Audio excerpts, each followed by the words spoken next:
He leaves the shuttle idling one breath longer than policy, and a mirror arrow wakes without a hand on it. A delivery truck's horn pulls a white line through the dark. Rubber meets rubber, and the bus stays a bus. Hey, let's keep it simple. 3 real moments, not loud, but sticky. Listen first, look second, type the timestamp that finds you. If you want more like this, subscribe. Lights down. Night at the airport moves like a machine you can hear breathing. The day traffic leaves a roar in the bones of the place, but after midnight it turns to a steady hush. HVAC in long ribs, sodium lights humming in the high ceilings, wheels whispering on polished concrete where cleaners pass in quiet lanes. On the far side of the badge doors, beyond the last checkpoint where chatter turns to corridor, the employee shuttle does its loop. 10 minutes every 10 minutes until the hour thins and the last driver brings the wheel back to its cradle and hangs the key on the hook that lives to the right of Bay 3. The rule is simple because simple rules never break until they do. He is Carlos Alvarez, 40, night driver by choice. He likes the way time behaves after midnight, as if the world decides to tell the truth for a few hours when no one is watching. His hands look like he grew up folding maps, dry, steady, an old paper softness at the knuckles. He knows the loop-like stairs in his own house, down past the rental return, turn at the concrete planter that never grows anything, thread the speed bumps like a mother rocking a crib, and then the terrace, open air, chain link edge, a view of the badge door wall like a sleeping animal. He counts riders without looking because routine teaches you to count by sound. Ponytail from baggage, she clips her badge to her belt and yawns when nobody is watching. 2 mechanics who ride with their knees set wide and talk with their eyebrows. A woman with her shoes in her hand because her feet are done before the clock agrees. And a custodian whose cart clinks like ice whenever a bottle taps a bottle. 5. It's always 5 this late. If he were sentimental, he might make a note. 5 lives he sees at the thin hours. 5 quiet proofs that the airport is a city with weather of its own. He is not sentimental, he is precise. The bus is warm from the loop. The vinyl on the driver's seat holds the shape of whoever drove it last, like a memory foam that never forgives. He pulls into the terrace bay and lets the brake breathe out a long sigh. The red LED on the dash ticks down the engine temp. The fans spin for a few seconds after the key turns off. This is how the bus cools its thinking. He looks through the split rectangle of the windshield and sees nothing surprising. A delivery truck idling 2 bays down with its rear roll-up door shut, a pile of de-icing sand under a tarp, the electric charging station blinking a soft green to itself. The camera on the pole throws a sharp little shadow on the wall. The clipboard on the hook waits where it has waited for a decade, metal clip, sprung and generous. He puts the bus in neutral, sets the parking brake with the familiar coarse click, cuts the lights, and feels the cabin exhale from bright to dim. His riders stand and move like people do when they've remembered they have legs. Slow, a little crooked, already thinking of keys and locks and beds. He keeps his voice even. Night, folks. He says it the same way every time, not because he's memorized the words, but because the tone is a hand on a shoulder at the right pressure. They answer the way late people answer, small nods, the half smile that says thanks without waking their faces. The last off is the custodian, mid-50s, hair braided under a cap, wrists strong from a lifetime of moving other people's mess. She leans her shoulder into the cart as if testing her own strength and says, "Night, driver," without turning. He hears the small wobble in one of the cart's wheels. He has offered to fix it before. She has said no before. The sound goes away down the long, painted stripe of the terrace like a shop radio left on too low. He turns the wheel toward straight, kills the engine, and reaches for the hook. Habit lives in the body more than in the head. He can do this with his eyes closed, his left hand landing on the clipboard, his right finding the dull metal ring of the hook. Except the hook is already full. The key, the exact shuttle key in his hand, black plastic top, scuffed by 1,000 thumb rubs, hangs there from a hanger that should be empty when the bus is still warm under him. He doesn't pull back right away. The brain takes a breath when a small rule bends. There's an easy explanation, there always is. Another key with the same fob, a spare left on the hook. He looks. The fob has the scratch on the corner where he dropped it last winter on the ice and laughed alone at how ridiculous a grown man looks chasing a key under a bus. The white tag from Fleet reads Bus 14 in the handwriting he knows from the woman in the office, the one who dots her eyes low. The plastic tag has the same crack through the B. There is not a second key that looks like that by accident. He doesn't like the first thought that arrives, so he replaces it with an inventory of things he can name. The clipboard sits where it sits. A pen with a cap tied on a string dangles from the clip. The last line reads 12:30 a.m., signed M. Key Re for Bus 12, odometer squiggle he can't quite read. The line beneath is empty and waiting to hold his name. The camera's red LED in the corner blinks a slow heartbeat, live. The wind in the open terrace is the same nonsense wind the place always has, a leftover breeze that circles like it lost the exit. He pockets his key without thinking about why, pulls the clipboard down, and prints C. Alvarez, Bus 14, 12:42 a.m., odometer 138-981. He writes the numbers straight because the long-ago habit of a shop teacher sits in his fingers and resents sloppy. He hangs the board back. The hook remains full. The sight of his own key hanging here and there, past and present coexisting by 8 inches of air, bothers him the way a nail raised 1/8 of an inch in a floorboard will bother a careful walker.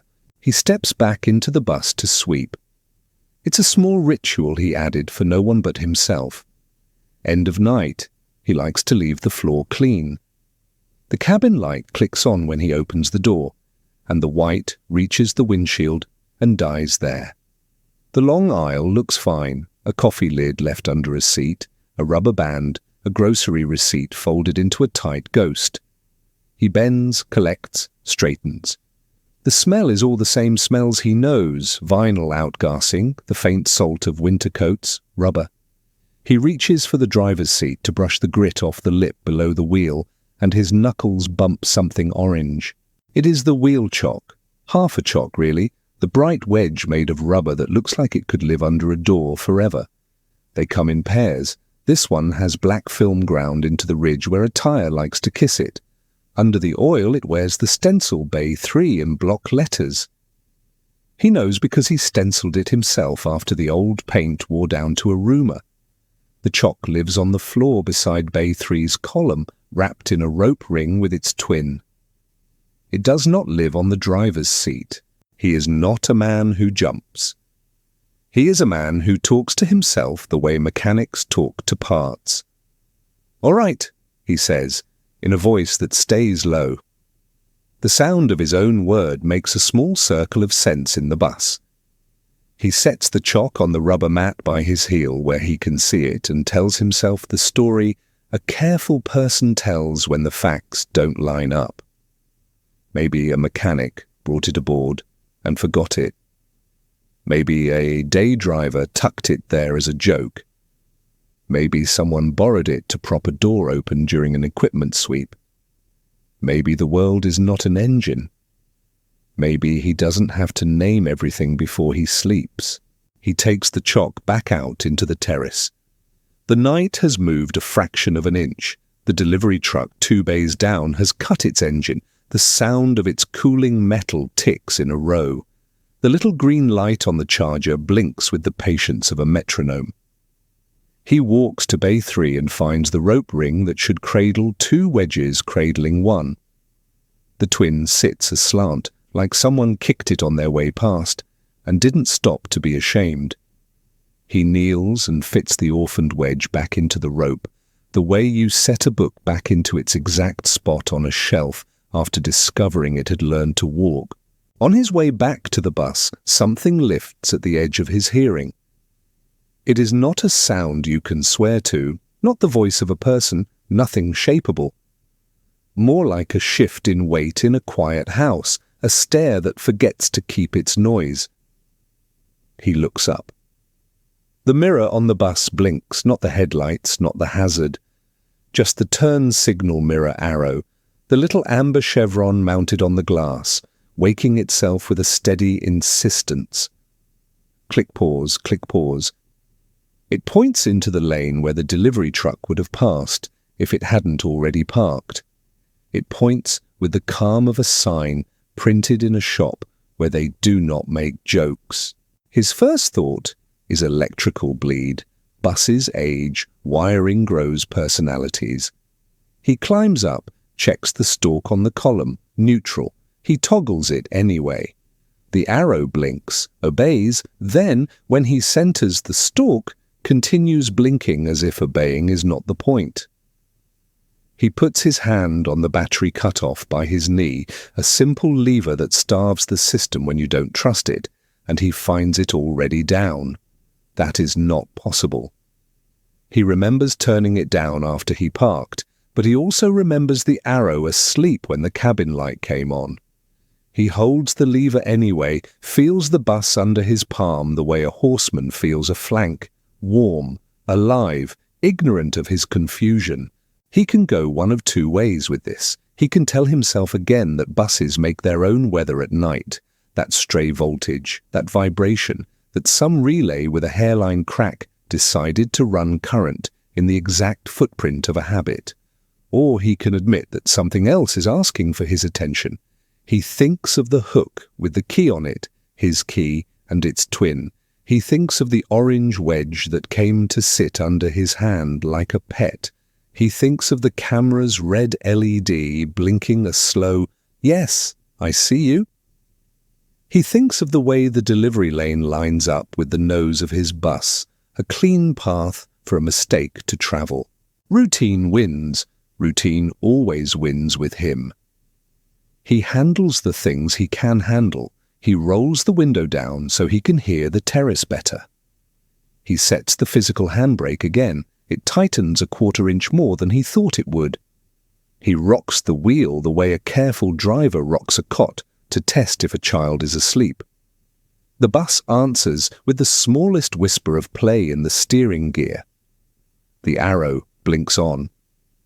He sets the chock behind the wheel on the driver's side, making a third anchor where the manual says 2 is enough.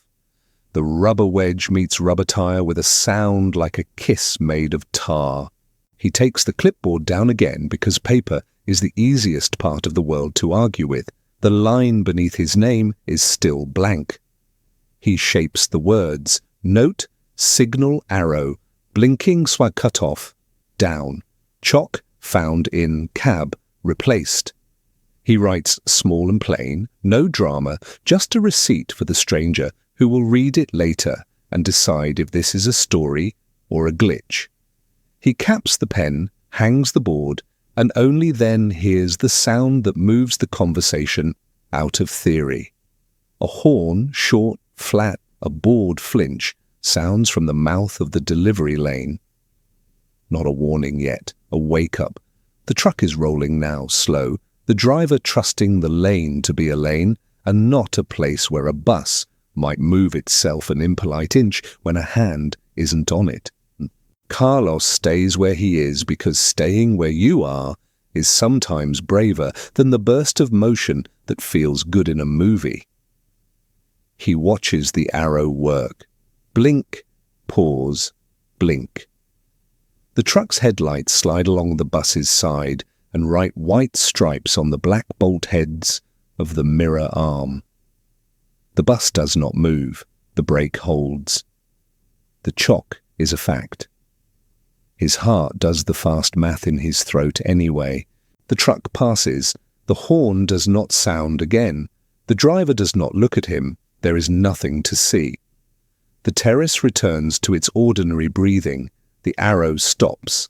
It does not slow, it simply decides to be done. The mirror is glass again, showing him his own eyes where the black of the night pretends to be depth. He reaches to test the stalk a final time, and in the windshield he watches a thin strip of paper sift down from the edge of the visor above his head, lazy, angled, uncommitted, until it flutters to the dash by his wrist. He knows it before he opens it. He knows it because time is not a straight line in places like this. It's a loop, a shuttle route around a fixed island. The strip is a route slip from last winter, the one he thought he had tossed, the one stamped with Saltstorm Plan in purple, and his own writing at the bottom. Remember the lane. He can see the night in his head now, the one when he laid the nose of the bus a little too far into the delivery path, and a horn, maybe this same driver, maybe one long gone, sent a line of white through the dark that carved him a rule he still follows without saying it. End straight, hang the key, leave nothing pointing where it shouldn't. He didn't tuck that slip above the visor. He didn't keep souvenirs of almost mistakes. The bus did not write itself a note. But here it is, salt-stained, edges curled, like a small law that floated down at the exact wrong and right moment to ask him if he still means it. He sits with it a full breath, then another. He is not a man who spooks. He is a man who writes things down and tightens bolts to spec. He folds the slip once, twice, quarters it, and slides it under the edge of the clipboard where the pen string rubs a notch in the plastic. He takes his own key off the hook he never used and feels the cheap weight of plastic and cut metal with the attention you give to a coin you are about to spend. He walks back to the bus and pockets the key for real, clips the spare he keeps on his belt into the little loop that kept him from crawling under a bench last winter. He shuts the cabin door. The light inside goes out like a word, finished mid-syllable. The terrace feels larger by one idea. The camera's red dot blinks. Far across the concrete, a wind skitters a napkin into a shape that looks like something alive for 2 seconds, and then drops it. He turns his face toward the badge doors, listens to the big sleeping thing of an airport, and makes a very small promise for the man he will be in 10 minutes, in 10 hours, when this feels silly again. Treat every simple thing like it matters. Key, hook, chalk, arrow, paper. He doesn't say the promise out loud, he doesn't have to. The night hears it anyway. He starts toward the stairs that will take him down to the staff exit and the long walk past the vending machines to sign out. Halfway there, he stops and looks back at the bus, because everyone looks back at a sleeping thing they love a little. The mirror shows him only himself, a rectangle of man holding still. The arrow stays dark. The bus stays a bus. He breathes, routine, restored, order, politely back in its chair. And yet, his skin knows what his mind will not put in a sentence. He did not imagine the hook. He did not imagine the wedge. He did not imagine the sound the horn made with the exact weight of another man's lungs behind it. A quiet question follows him down the stairs anyway, stepping with him, holding the rail as he does. If a machine can remember for you, what else is keeping your place when you forget? He doesn't answer. He doesn't know yet. That's Section 2's work. For now, he signs the sheet, presses the pen hard enough to make the carbon copy read through, and leaves the terrace to its patient, humming weather.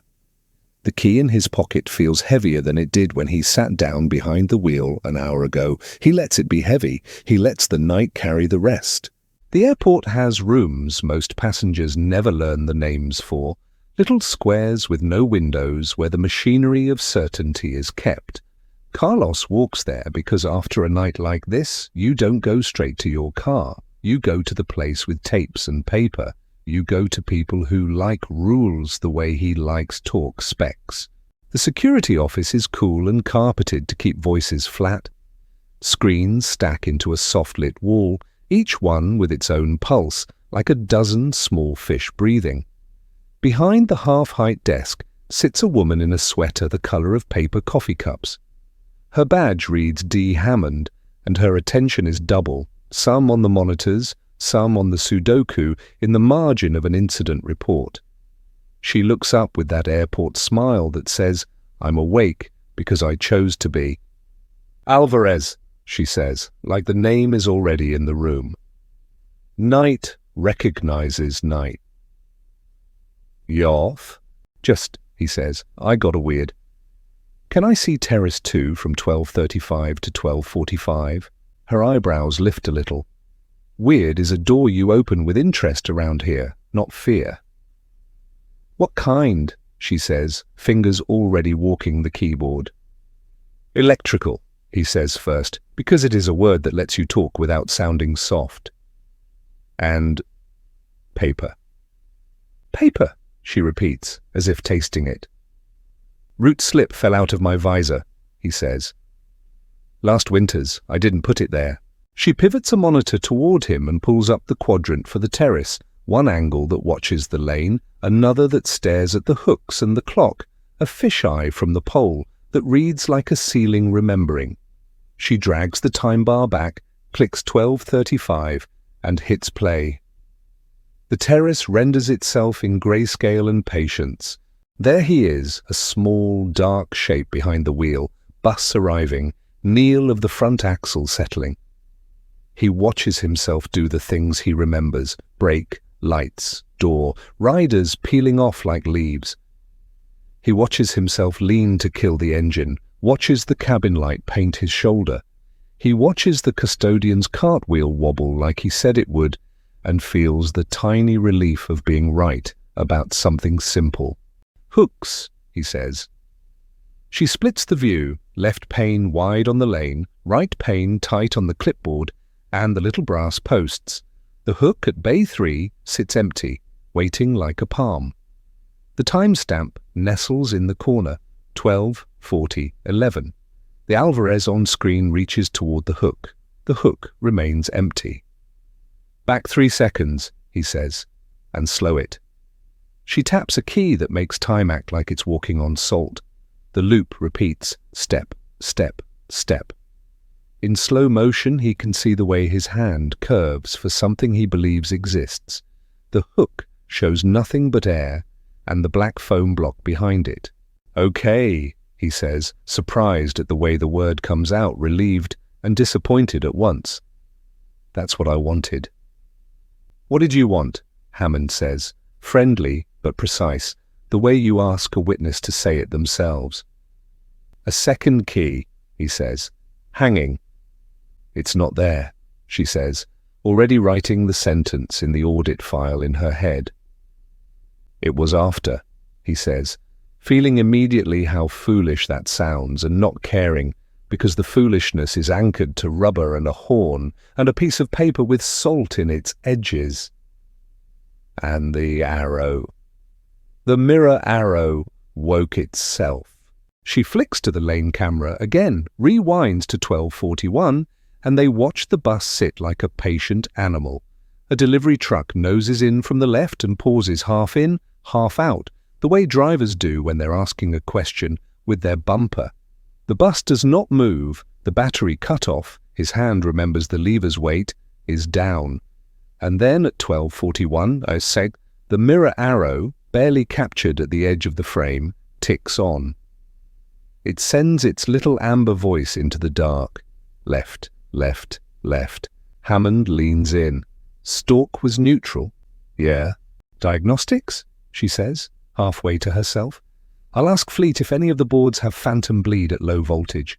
Please, he says, grateful for the way a person like her stacks possibilities like blocks, starting with the boring ones. It means they're not crazy until they have to be. The camera shows him step down with the wedge in his hand, bright even in grayscale, the shape obvious as a caution. He places it by the tire, his movements small as prayers.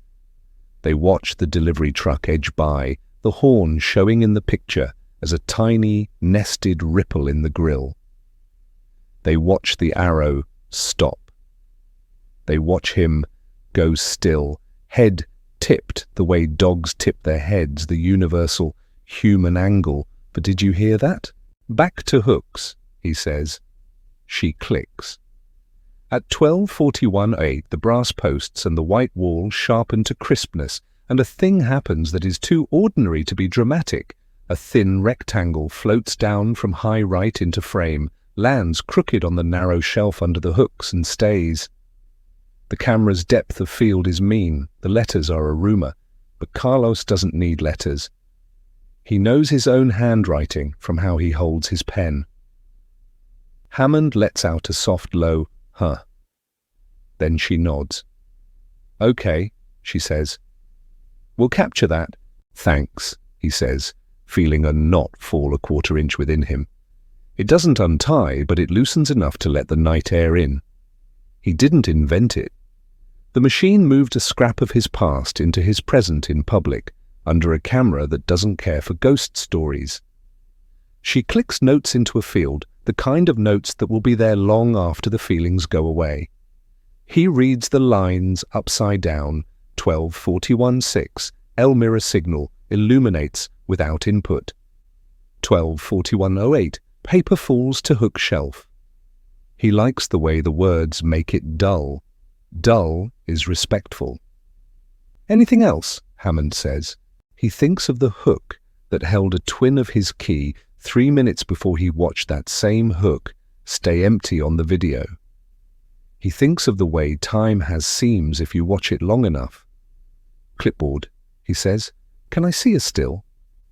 She clicks again and freeze frames the clipboard at 12:42:30 when he wrote his name. The top line shows M. Curie, 12:30 a.m., bus 12, odometer blot. His own line sits below, clean letters. And beneath that, the untouched white where the next pair of hands will indent carbon. He takes a phone picture, even though some part of him doesn't want the night in his pocket later. The photo catches the glare and turns a fact into a ghost of a fact. He tucks the phone away because a pocket full of ghosts won't change what happened in the lane. Hammond prints him a thin paper copy of the frames, arrow on, arrow off, paper falling, because some of us sleep better if the drawer by the bed holds proof. She staples them with a quick, decisive gesture that sounds like enough. Get some rest, Alvarez, she says. If Fleet finds something, I'll ping. He thanks her and steps back out into the corridor where the floor shines like water that forgot to be cold. The badge doors breathe open in pairs as people in airport jackets walk in the current of their shifts. He feels the key against his thigh each step, a little pendulum reminding. On the walk to staff exit, he passes Fleet. The door is propped with a 5-gallon bucket labelled absorbent, someone cooking up an oil spill kit for a day that hopes not to come. The shop inside is fluorescent and metallic, all socket trees and shadowless light. He spots Kyrie, the M. Kyrie of the sheet, wiping his palms with a rag that was once white. Kyrie's shoulders sit in that square way welders' shoulders do. The weight didn't make him stoop, it made him wider. You were on 12, Carlos says by way of hello. Kyrie says, the affirmative sound made by men who prefer tools to words. You jittering? He nods toward Carlos's hand, which Carlos discovers is pressing the root slip copies into a neat edge against his palm. Electrical weird on 14, Carlos says. Arrow lit with cut-off down. Choc decided to go sightseeing. Kyrie's mouth lifts at one corner. She's been doing that lately, he says, and Carlos waits for him to point to a relay in a drawer with a sticker that says, Replace me already. Not the Choc, Kyrie adds. The airport, little things rolling to where they shouldn't. My bench brush went missing last week. Turned up inside a battery bay 2 days later, like it took a nap. Hands? Carlos says, meaning, is there a fool I should ask to stop being a fool? Hands are tired, Kyrie says. "Nobody's cute enough at 2 a.m. to pull pranks." He tosses the rag toward a bin and misses. It lands on the edge and clings there like a thought that won't fall. "I'll ohm the indicator circuits on 14 later. Could be the stalk, could be a ground." He says it generous, offering boring causes first. "Thanks," Carlos says. He almost says, "and if it's not the stalk," but he doesn't, because that's not a gift to hand to a man with grease in the lines of his palm. He drives his own car home with the radio low, hand hanging at 12 o'clock, a posture his father would have corrected with a tap, and a quiet both hands. The city at this hour is all sodium cones and dumpsters with their lids up. He turns onto his block and slows for the cat that likes to act like a raccoon under the street lamp, the one with a notch in its ear the shape of Idaho. The cat turns its head, weighs the car against its beliefs, and saunters off like a union man told to hurry. The apartment smells like wool and dish soap. He hangs his jacket, finds the small bowl by the door where keys live, and does not drop the bus key in. He leaves it in his pocket, a decision his body makes on its own, like checking the oven 3 times before leaving for a trip. He drinks water straight from the tap, the first glass fast, the second slow. He sits on the edge of the bed and lets his shoulders ask him if they can stop. The digital clock on the dresser shows a time that belongs to no one but bakers, nurses, and men looking at a pair of photographs stapled together. On the nightstand he keeps a little stack of index cards. The habit started after the storm night, the salt storm plan that wrote itself in purple across his idea of how close you can put a bus to a lane. A therapist would call them affirmations if a therapist had ever seen them. He calls them talk notes, little laws in plain words. Hang the key, end straight. If it blinks, find out why. He writes tonight is in the same square hand the camera's caught. Treat weird as a system until proven otherwise. He dates it. He slides it under the rubber band around the stack. He doesn't say a prayer. He says the parts list out loud, each word pinning the next to the table. Key, hook, chalk, arrow, paper. Sleep, when it comes, is clean and black, as if someone turned the page and the paper was thick enough to keep the ink from bleeding through. It breaks once with a cheap dream where the bus is a horse and the arrow is a tail, and he wakes smiling at the stupidity of the brain and goes under again. Morning is a rumor under the curtains when his phone buzzes with a message from a number stored as Fleet Shop. Bring 14 by when you roll in tonight. Swapped stalk. Want to scope the ground bus. The wording is Kyrie's, where verbs do the heavy lifting and adjectives are for people who don't trust nouns. He thumbs back copy. Will come early and lies there a minute longer because nothing terrible is actively happening and his pillow has arguments. Day is errands. He buys a tow strap at the auto parts store because of a story that isn't his but lives across town near the Northline Crossing, and because you carry things sometimes not for utility but as a way to say you respect physics. He chooses the strap that looks like a smile laid on its side, yellow, rated far beyond anything he will ever pull in his life. He arrives at the airport half an hour early. The terrace in daylight looks like any loading zone, its menace sleeping in the bright. People joke here in the sun. A little bay of wild grass behind the chain link blinks with candy wrappers, bright as birds. He parks, pockets the strap out of a new habit he doesn't name, and climbs into 14 to take her around to Fleet. Kyrie meets him with a meter, leads run like earrings from its face.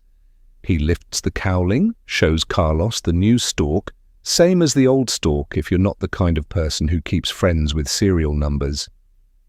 They test voltage across the indicator circuit. It behaves. They throw the breaker off. The bus goes cleanly to sleep. They pull the ground strap and scrub it with a wire brush until it gleams like a reason. They talk when they need to, which is not often. It is the kind of friendship men build with tools, quiet, shoulder to shoulder, the conversation village made of tasks. "You see the thing on the tape?" Kyrie asks finally, pretending he knows the answer and wanting to hear it anyway. Paper fell, Carlos says. Arrow blinked. Electrons drift, Kyrie says, half a joke. Dust settles. Bus remembered, Carlos says, and Kyrie's mouth does that corner lift again, but he doesn't argue. By dusk, the small decisions have stacked themselves into a posture that looks like readiness. He loops the route. He ends straight. He hangs the key while the hook is empty and makes sure the empty is watching. He sets the wedges like he would set a cup on a table someone else made, carefully, grateful. His eyes find the camera without meaning to, then look away on purpose in case the camera can tell when you're weak. The night steps into its old shoes. And because stories like this don't move in straight lines but in circles that tighten, the oddity does not return the same way. It chooses a new door. It comes as paper first again because the world has a sense of humor. On his third loop, near empty bus, he sees a rectangle, white as a tooth, tucked under the cabin floor rubber where heel meets mat. He digs it out at the stoplight with 2 fingers, like a magician palming a card. It's the carbon from last night's note. His own block letters look like someone else wrote them. Signal arrow, blinking has cut off, down, chalk found in cab, replaced. He didn't drop the carbon. He didn't carry it into the bus today. The words stare up at him from past tense in a present bus, and he feels a slow heat in the chest where anger and awe share a wall. Okay, he thinks. The machine can file. The machine can also misfile. He tucks the carbon into the visor without ceremony, because testing a superstition is still science if you do it plain. He finishes the loop. He parks. He waits for the arrow to pretend it knows the future. It does not. It behaves like a well-raised indicator, dark until asked. He is almost disappointed until his hand touches the spare chalk he set by his heel the night before. The rubber is tacky from the day's warmth. He drops it to the floor, steps down, rounds the bus, and finds the rope ring by Bay 3 holding one wedge again. The twin is missing. He looks over his shoulder like a thief. No reason, just the animal in him checking the woods, and crouches to peer under the bus. The wedge sits centered under the rear axle, not touching anything, as if invited to watch. He reaches and slides it out. It leaves a clean triangle on the concrete. Dust moved, dust not moved, the simplest kind of proof the world offers the careful. Something was here, and now it isn't. He feels that same quarter-inch knot loosen. The weird is not loud, but it is consistent. Consistency is a kind of kindness. It means you can plan. It means you can stack your small laws, one over the other, until they look like a ladder. He sets both wedges with his foot, gentle, and writes nothing this time. He doesn't need the paper to know. The bus knows. The camera blinks. Somewhere below them all, wires hum like thin rivers thinking about the ocean. He stands with his hands on his hips, then not, same as the man at the crossing did when the car came off the rail, and lets the night continue. When the horn shows up again, different truck, different driver, same impatient human breath, it is a sound that passes through him without scratching. The bus stays put, the mirror stays dark, the small law holds. And still under the easy motions of a man who believes in talk and paper, a question threads itself tighter, not mean, not dramatic, just persistent. If the machine is keeping faith with you, what debt do you owe it back? He doesn't answer, not yet. That's Section 3's work. Tonight, he ends straight. He hangs the key while the hook is watching. He puts his palm on the visor, feels the carbon like a thin book, and leaves it where it can fall, only if it has something to say. He locks the door and gives the bus a look a person might give a friend who saved them from a small embarrassment at a party. Gratitude without theatre. The terrace breathes, the camera blinks. The arrow sleeps, the wedges bite softly at the tires. Somewhere, a thin paper decides whether it prefers gravity or story. By the third night, the pattern has teeth. It's not loud, no stomping, no doors slamming, but it's persistent. Paper shows up where it shouldn't. The mirror arrow wakes like a tap on a shoulder. The chalk prefers being found to being put away. Each thing nudges the next, and together they make a shape you can't quite name. Fleet wants the shape on a scope. Bring 14 to Terrace 2 before you start, Kyrie texts. Cut off up, doors cycling, kneel on, we'll try to make her talk. It's the kind of sentence that would sound like magic outside a shop. Inside a shop, it's just how you coax a system into telling the truth it doesn't know it knows. Dusk takes its time. The terrace warms with the day's stored heat, concrete lifting it back into the air in a low wave. A wind runs lazy laps along the chain link and comes back with the smell of jet fuel, riding it thin as a rumour. Kyrie is already there when Carlos pulls in. Rag tucked into his collar like a little flag, meter hanging from his wrist, haircut that says, I let the clippers do the thinking.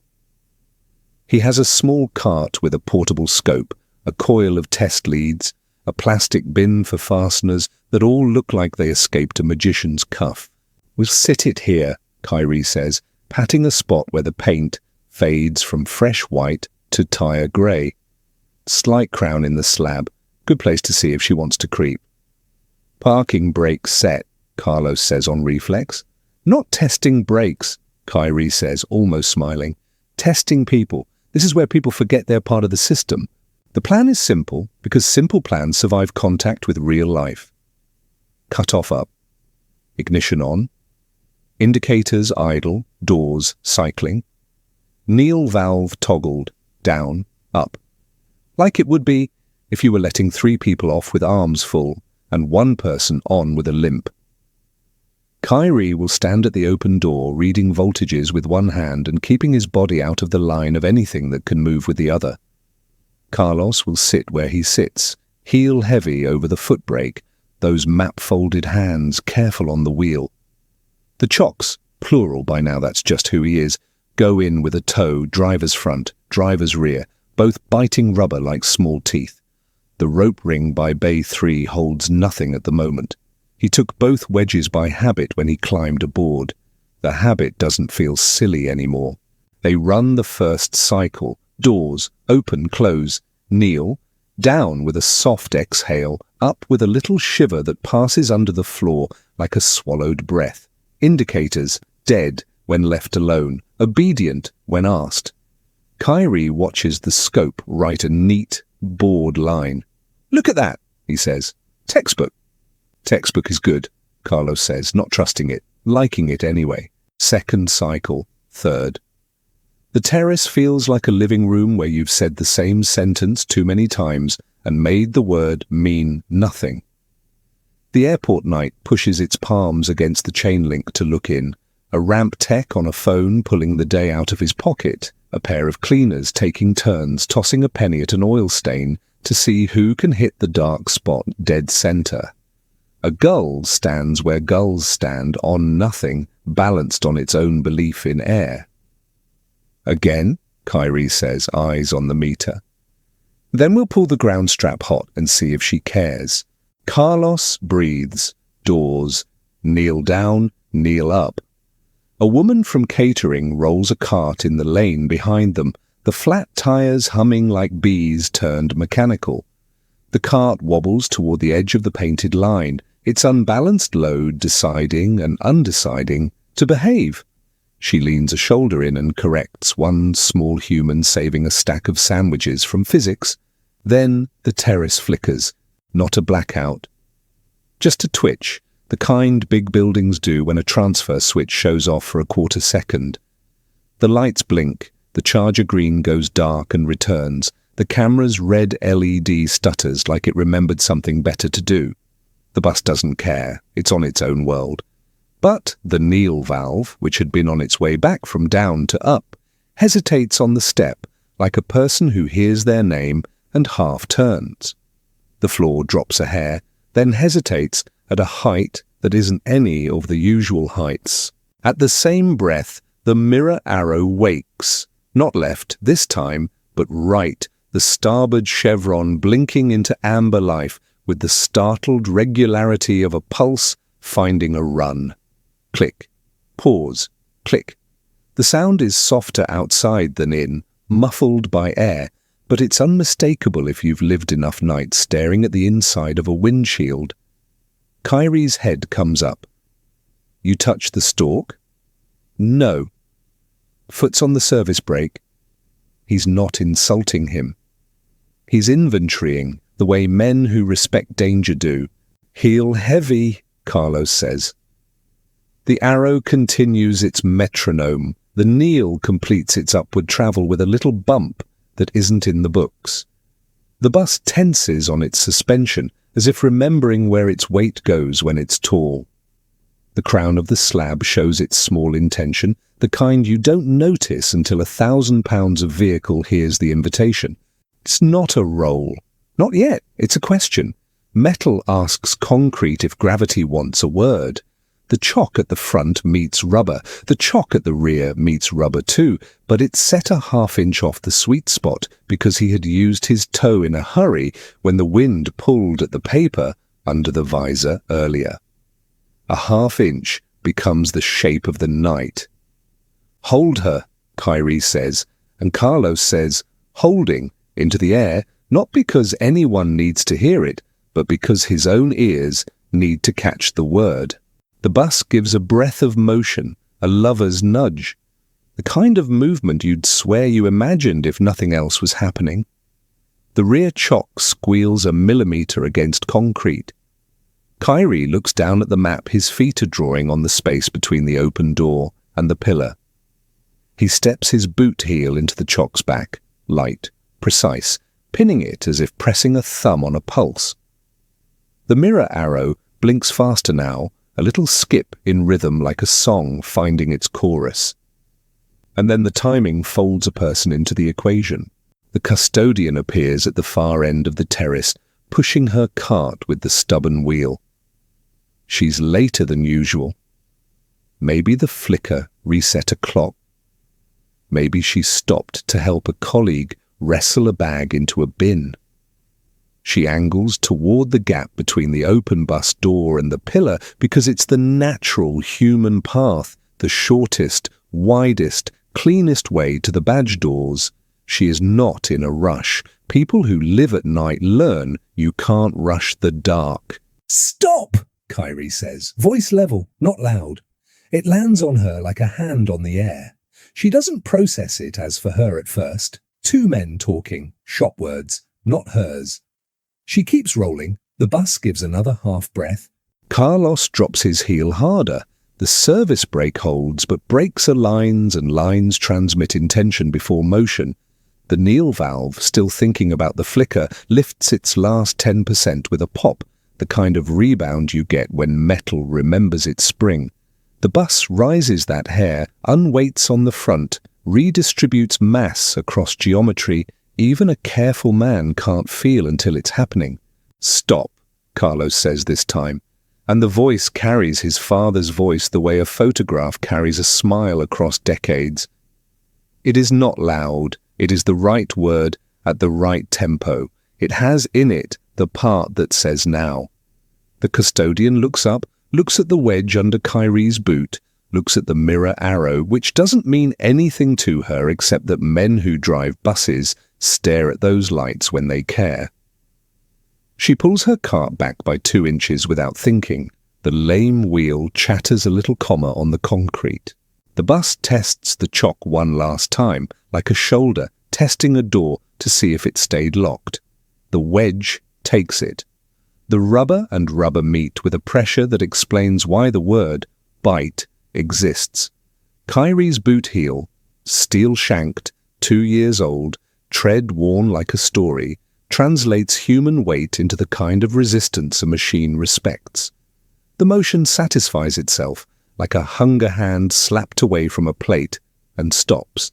Everything that might have happened hangs in the air for a beat, as visible as steam in January. The custodian inhales through her nose. You can hear it, because the moment is suddenly very organized, all the sounds sorted into boxes. Kyrie's meter, forgotten in his hand, ticks once into a copper silence. The mirror arrow stays on through a full, perfect sequence, on, off, then goes dark like a joke that took too long and wore out. Now is when people usually laugh. They laugh because laughter leverages the weight of didn't happen. It's a valve too, but no one laughs. Kyrie clears his throat like a man who found the right wrench on the first try and is almost suspicious of his own luck. The custodian tips her chin at Carlos in that quiet salute that says, "I see you seeing me." She goes around the long way without complaint. The cartwheel chimes its little ice-in-a-glass music and turns the corner as if nothing in the world has ever thought about physics. "Power flicker," Kyrie says to the scope, but the bus isn't interested in guilt. Carlos lifts his foot off the service brake like you lift your hand off a sleeping child. Slow, place by place, ready to put it back if the dream twitches. The bus stays planted, the kneel stays up. Gravity remembers its place. They don't say much after. Kyrie logs what men like him log. Kneel return during facility transfer. Momentary suspension, rebound. Indicator, chevron activity. WO stalk input, no roll. He writes it on a form that thinks it knows all the ways a night can go wrong and discovers it learned a new one. He sketches the slab crown with a carpenter's pencil, the slight rise under the front axle, and shades the little triangle where the wedge lived, darkening his scribble until the paper looks burnished. The custodian comes back after badge doors and stops 6 feet away with hands on the top bar of her cart. She doesn't ask a question. She puts a thing into the space anyway, information you only get by being the kind of person people tell things to. "They replaced the boiler union," she says. "Guy from the gas company said the metal got sand in it when they cut, and never knew until the winter came. It was fine until it wasn't. The number told us before the smell did." She is reporting to him from another story, like a neighbor leaning over a fence to say the river swelled at the bend long before it took the mailbox. "Thanks," Carlos says. "He wants to say I saw your wheel. He wants to say let me fix it." He says neither because men and their pride are old friends, and tonight is not the night to break that arm wrestle with a kindness. She nods once and goes, the cart finding a steady line on the scuffed paint. They reset the wedges, they drop the cutoff. 14 sighs the way strong animals do when you tell them they can stop. Kyrie wipes his palms and looks at the mirror arrow like he might ask it for its side of the story if it had a mouth. "Ground straps shiny," he says. "Stalks new. Valve's got a personality. I'll swap the relay anyway. The coil could be just dumb enough to think flicker means dance." "Thanks," Carlos says.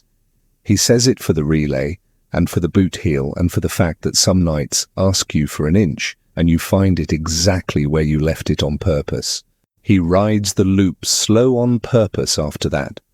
His eyes find every slope they used to let blur into background, places where the road crowns into a tired smile, places where a drain burps a little slick dark into the lane after rain, places where a piece of paper, a receipt, a time card, a note, could decide to travel in a weird wind and tell a story you were not yet ready to hear.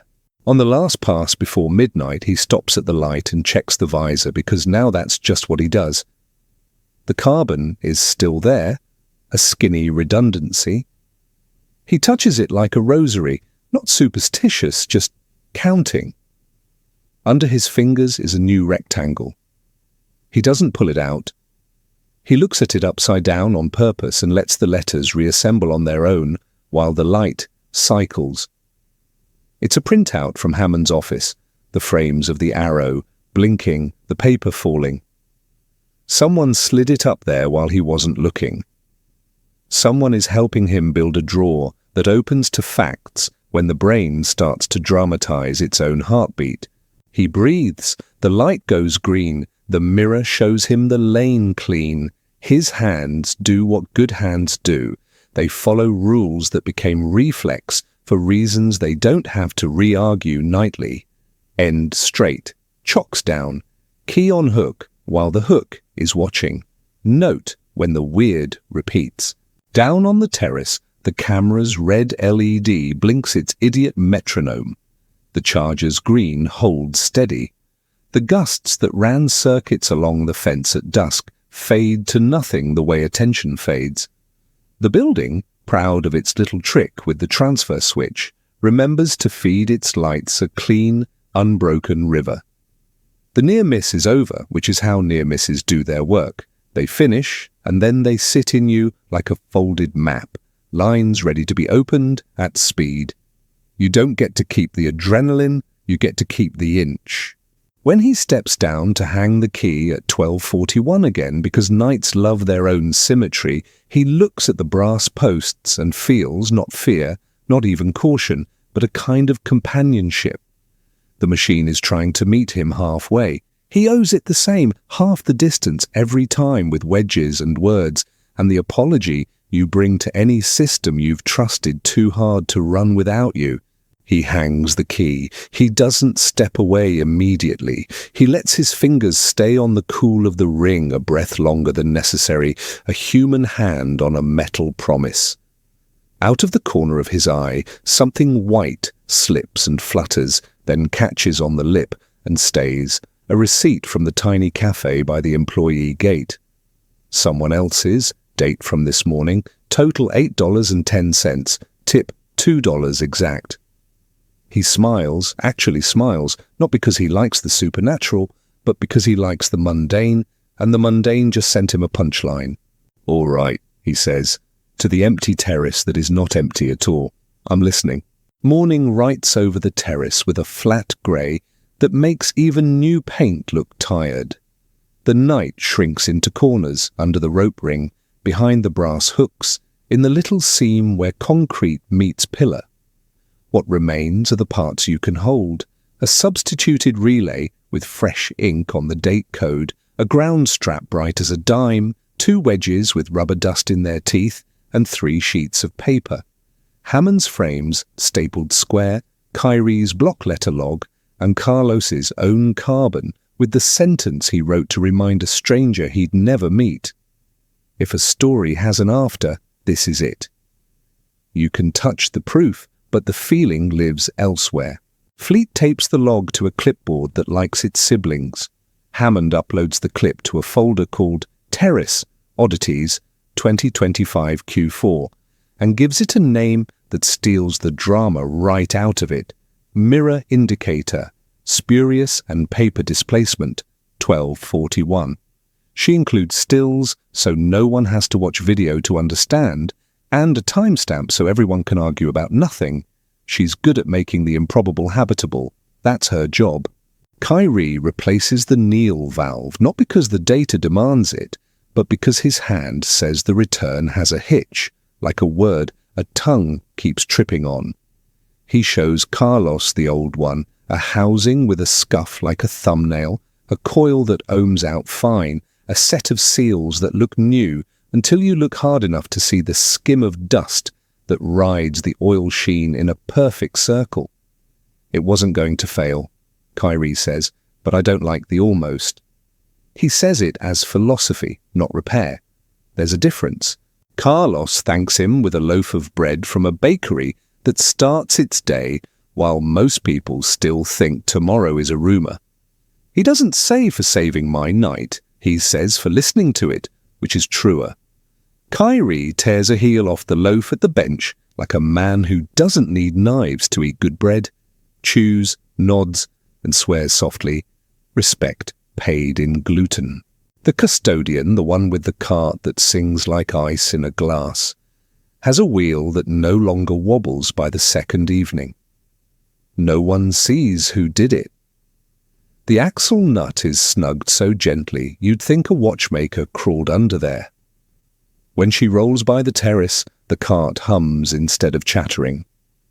That tiny sound change is an apology the night makes to her. She nods toward 14 as if to acknowledge the peace offering. In places like this, gratitude gets traded in glances more than in words. Word passes without gossip. The good drivers end straight now, almost to a line. The sloppy ones catch the tone and improve by half because shame is an efficient teacher when it isn't cruel. More chocks appear, quietly, personal wedges with names, sharpied on the side like lunch in a shared fridge. Hammond's clip gets watched in the break room by men who mock what spooks them and then adjust their behavior while insisting nothing's different. Someone redraws the crown of Terrace 2 on the whiteboard with that thick blue marker that always smells like elementary school. Under it, a sentence appears in Kyrie's square hand, "Do not trust flat floors." Someone else adds, "All quiet crossings," and underlines it once, not twice, which is how you know they mean it, but aren't trying to be cute. The bus remembers, but not dramatically. No more arrows wake without being asked now that the stalk is new and the ground strap gleams. The kneel returns like a word learned correctly. The paper above the visor stays where it's tucked until Carlos, almost without thinking, starts leaving only one sheet there at a time, the most recent proof, not a museum. The old slip, the one salt-stained from the winter, goes into his wallet behind his license like a saint card for the unreligious. He feels it sometimes when he pays for coffee and takes a breath he didn't know he needed. On the third day, after the near miss, Hammond catches him by the badge door and hands him a printed screen no one asked for. "Curb cam," she says. It's a different angle, one of the low cameras that watches nothing until something interesting wanders into the frame. At 12:41:05, it sees the toe of a wedge and the heel of a boot step into usefulness at the exact right moment. The still is clarity itself, rubber, leather, concrete, all pressed into a temporary treaty. "In case your brain tries to rewrite it," she says, as if she knows his brain lived through a few years where rewriting was how you avoided looking at something straight. He doesn't argue. He hands her the last 2 slices of Kyrie's bread, wrapped in a napkin, and says trade, because you don't always say thank you directly. Sometimes you let starch do it. What you keep from an almost is smaller than what you almost lost, but it's denser. Carlos notices slopes in other places now. He parks on a crown at the grocery store and turns his wheel like the sign instructs, even when the lot is empty. He stops being polite to people who say, "Nothing happened," like that's the end of the sentence. He becomes the kind of man who asks what didn't happen and listens until the person either understands or walks away, because it's late and the air is cold and not everyone is built to stare at a void and call it by its correct name. He changes a habit he has about paper. Before, he filed things when he remembered. Now he files when the paper asks. He builds a thin binder labelled oddities and their fixes and slides the carbon and the stills into the first sleeves. The act is not for superstition. It is a mechanic's liturgy: torque the bolt, mark the paint, initial the tag. Humans are systems too. You can keep them from loosening if you mark where they were snug. He checks on the delivery driver with the bored horn. Turns out it's a woman one bay over, shaved head beneath a cap, forearms like she could lift a gearbox alone if she felt like it. Her name is Sloane. She honks because she has 3 minutes shaved off her route by a manager who reads spreadsheets like tarot. He tells her, gently, about the arrow and the inch and the wedge. She stares at him for a full beat, then shrugs without sarcasm and says, "Cool," in a voice that means I'll look twice the next time the world tries to set me up. Not everyone needs the sermon. Some people just need the headline. A week later, a temp driver takes 14 for the first time. He is young, too careful in the wrong places, not careful enough in the right. Carlos watches from 10 yards away as the kid lines up, kills the engine, and stands with key in hand, looking at the hook like it might bite. "You hang it while it's watching you," Carlos says. The kid laughs, but he does it, ring to brass, hand lingering a fraction of a second longer than necessary, as if the metal can feel intent through oil. Maybe it can, maybe it doesn't matter whether it can. The habit is the point. The inch of the terrace moves into other inches. On the loop road, there's a place where rain makes a thin lens on paint. Carlos slows there, even on dry nights, because that's how you tell a place you remember its trick. At a crosswalk, the sensor sometimes forgets to trip for pedestrians at 3 a.m. He taps his brake pips so the light thinks it owes him a change. At a warehouse gate, a guard waves him through on a familiarity he refuses. He stops, shows badge, smiles, and says, "Thanks anyway," because systems have to be fed their rituals to keep from breaking in the direction of ease. On his kitchen table, the index cards multiply. He doesn't show them to anyone. He isn't making content. He's making a life that doesn't rely on luck. End straight lives next to count riders without looking, but verify by voice. Chock front and rear sits under. If it blinks, find out why. He adds 2 new ones because language is a tool too. Treat almost as a warning, not an alibi, and meet the machine halfway. He puts a dot next to that last one. Dots mean, say this out loud on nights when tired makes you lazy. He says it out loud. It sounds like a man promising himself he'll show up. Does he ever tell it as a ghost story? No, not even when asked.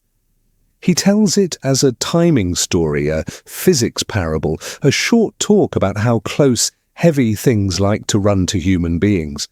But sometimes, when the room is right, and the voices are low, and someone says almost with their eyes still wet, he admits there was a feeling, like a dog in a house, lifting its head before a knock. The feeling that the bus would rather not be the last thing a person remembers.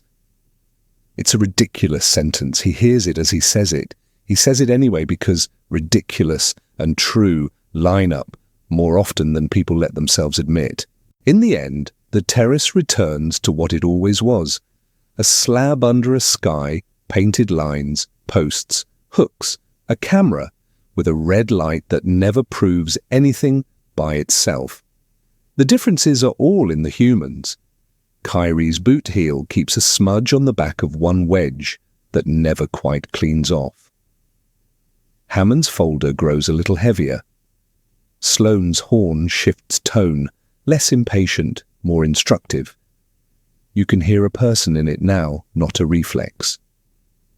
The custodian's cart rolls quiet, the fixed wheel gliding past midnight like a small hymn. And Carlos, he sleeps better. Not because the world got safer, but because he got more precise. Fear hates precision. It thrives on blur. He made edges. He made rules that fit his hands. He hangs the key and feels the ring cool his skin. He glances at the visor and feels no dread if paper moves there. If it falls, it has something to say. He walks away with the clean tiredness of a man whose job has corners again. The near miss does what near misses do best. It edits him.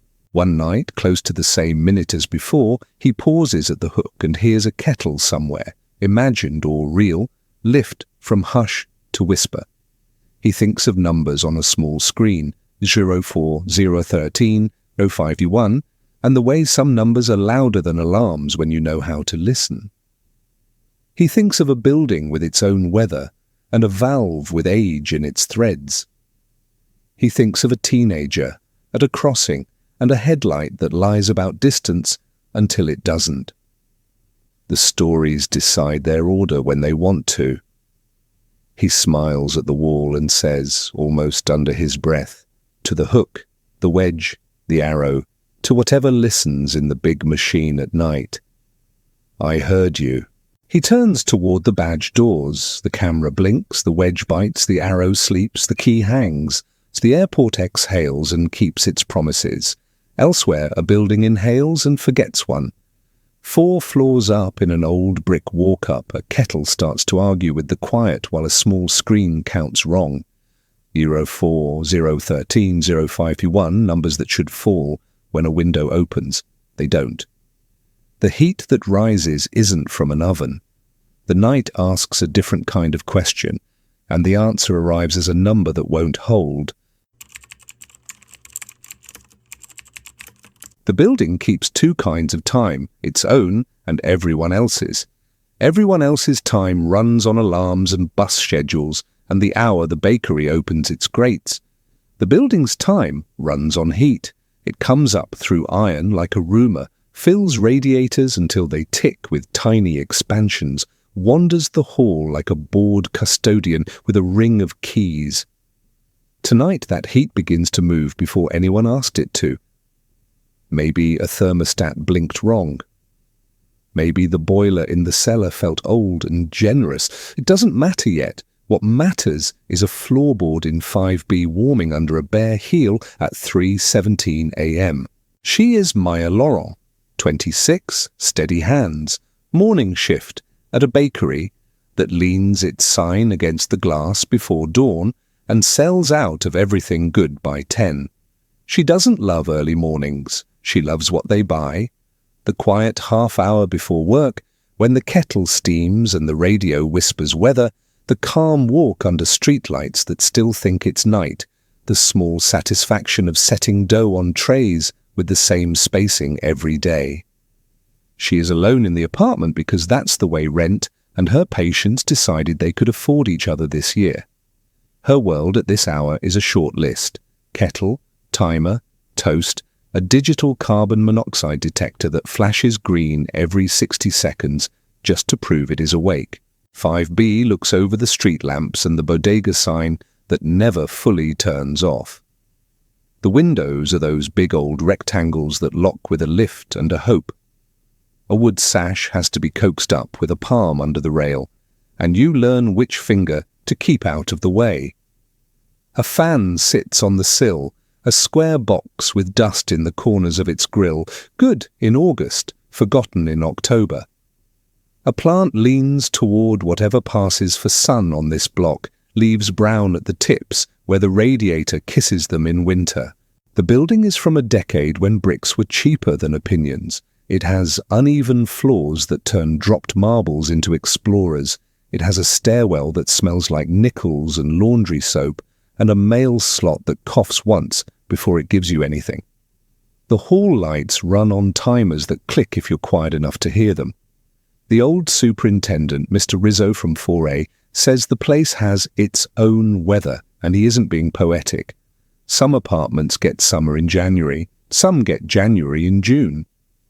The boiler under the back steps is the kind that huffs before it decides to work, and then overdoes it, like a friend who makes too much soup.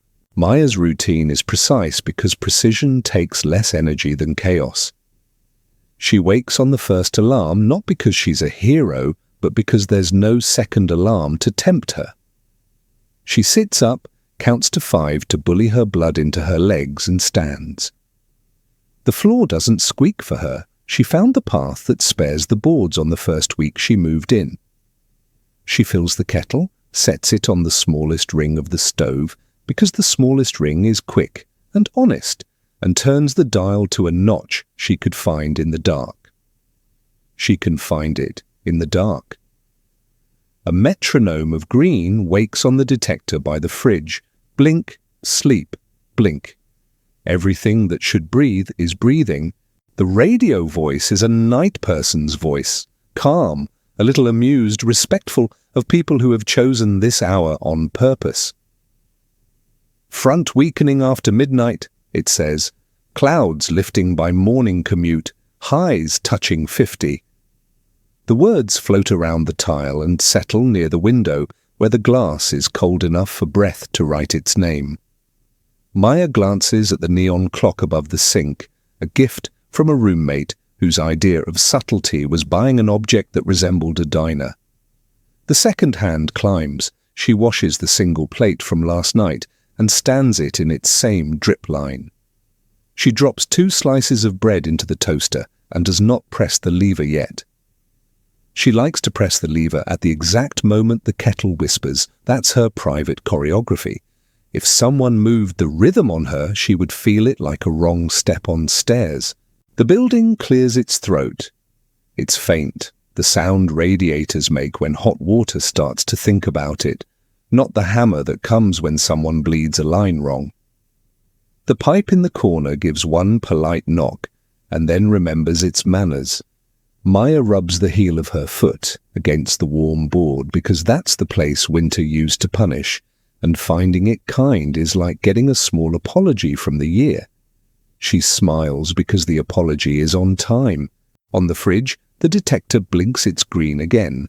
She set it there after the super, stapled a notice to the lobby corkboard, last January. One of those photocopies with fuzzed letters. Check your batteries. She bought a new unit because the old one chirped at 2 in the morning like a bird that only sings when the world is inconvenient. The new one has a digital display that usually reads 0 like a perfect grade. She does not expect it to say anything else. That's the deal with safety tools. They live to be boring. The kettle begins its little pre-boil, a tight hiss that lives in the corners of the room. Maya is a little superstitious about timing, but not silly. She presses the toaster lever before the water truly sings because she needs breakfast more than she needs rules. 2 slices drop into the heat and begin to change, the bread smell rising into the room like someone telling the truth after a long day of small lies.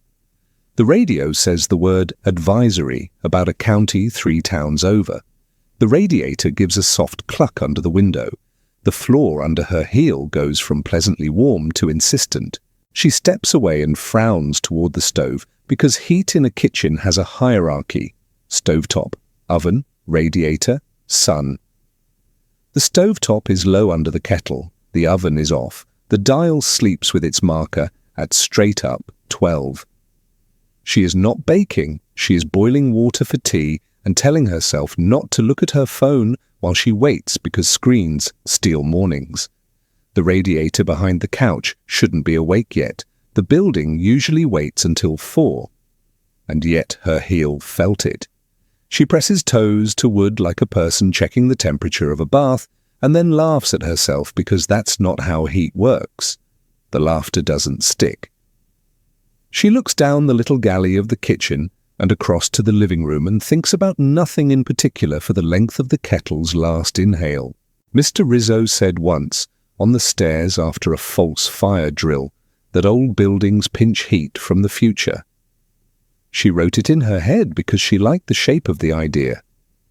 He'd stood in his robe with his keyring heavy enough to anchor a boat and said, "Don't argue with the building, just check your numbers."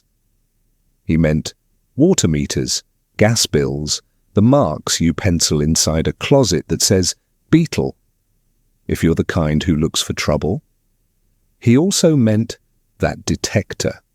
She looks at it now the way a person glances at a sleeping baby, expecting peace, ready to accept it, not primed for anything else. The detector blinks green and throws a number at her that isn't 0, it's small. 04. If you don't know what you're looking at, it's nothing.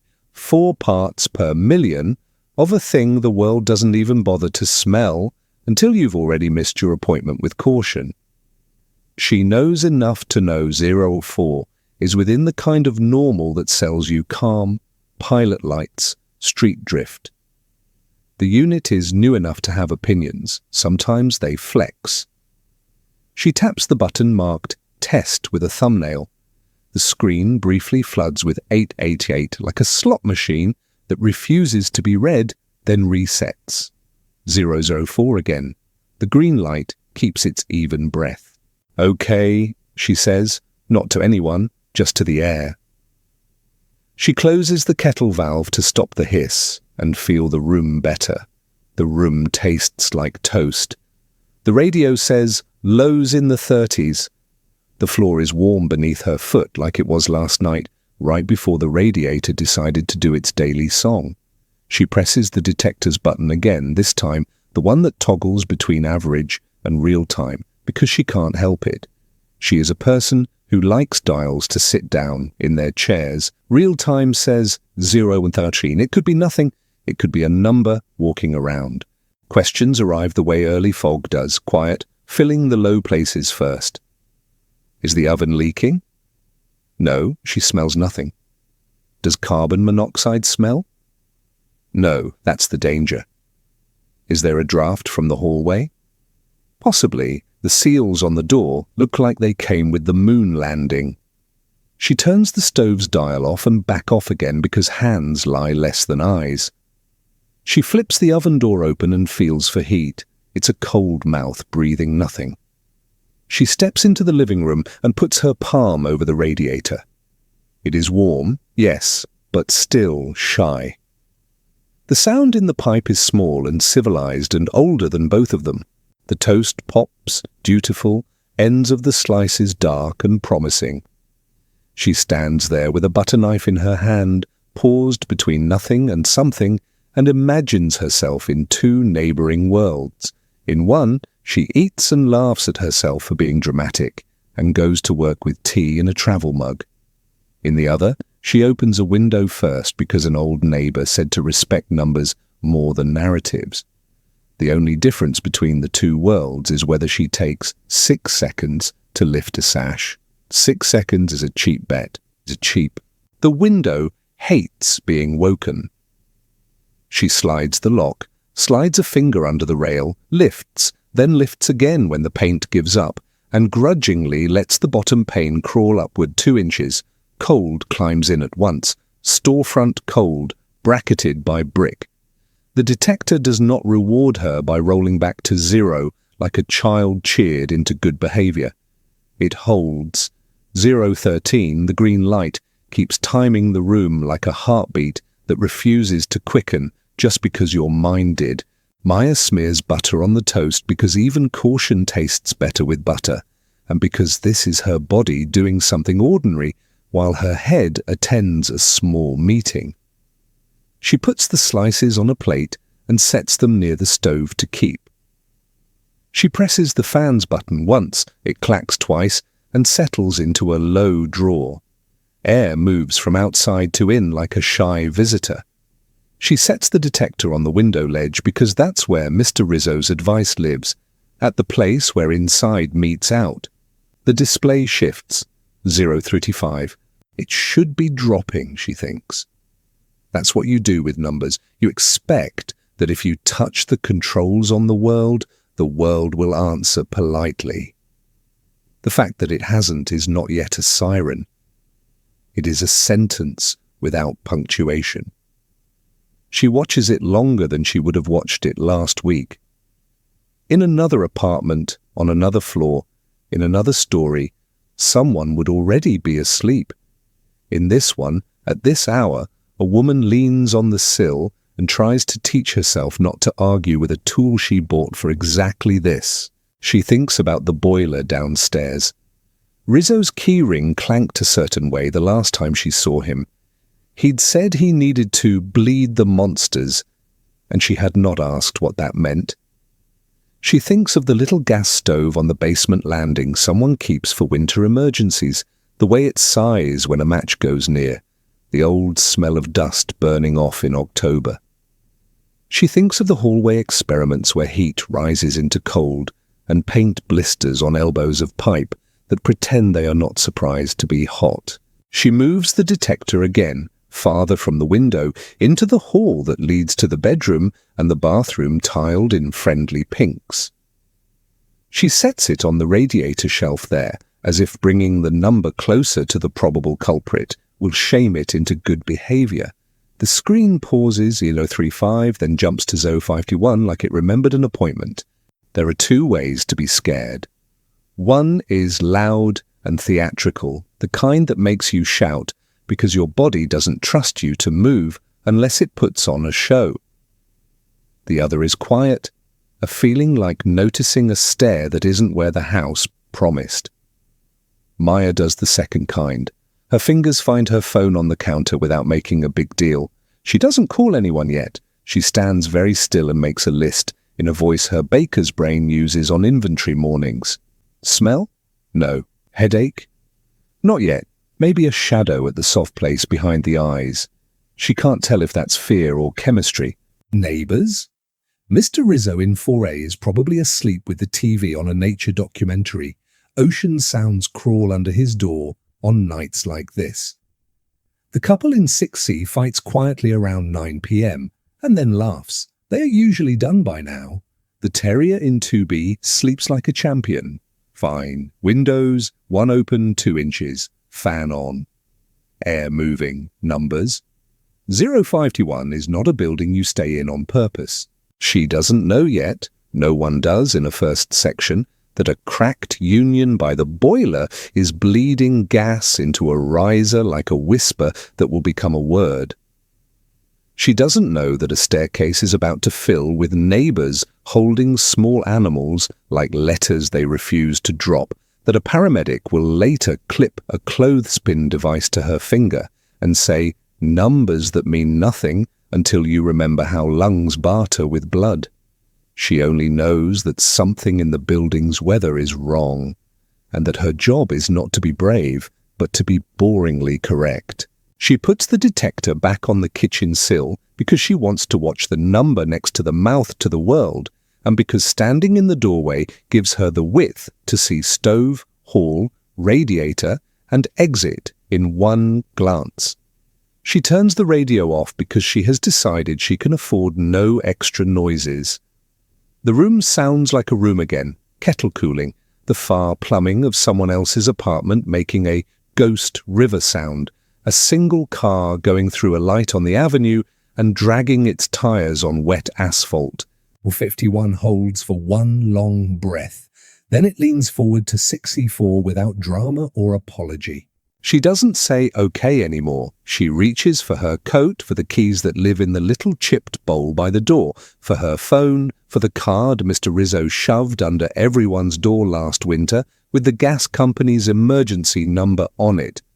She does not yet open the door. She does not yet knock for neighbours.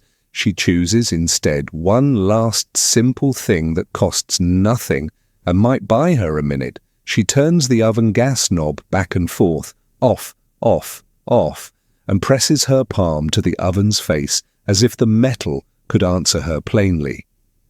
It answers with the exact temperature of the room. The display flutters and decides on degree T9. The building has its own weather. Tonight, it wants to share it. Maya stands between what she believes about mornings and what the number believes about now.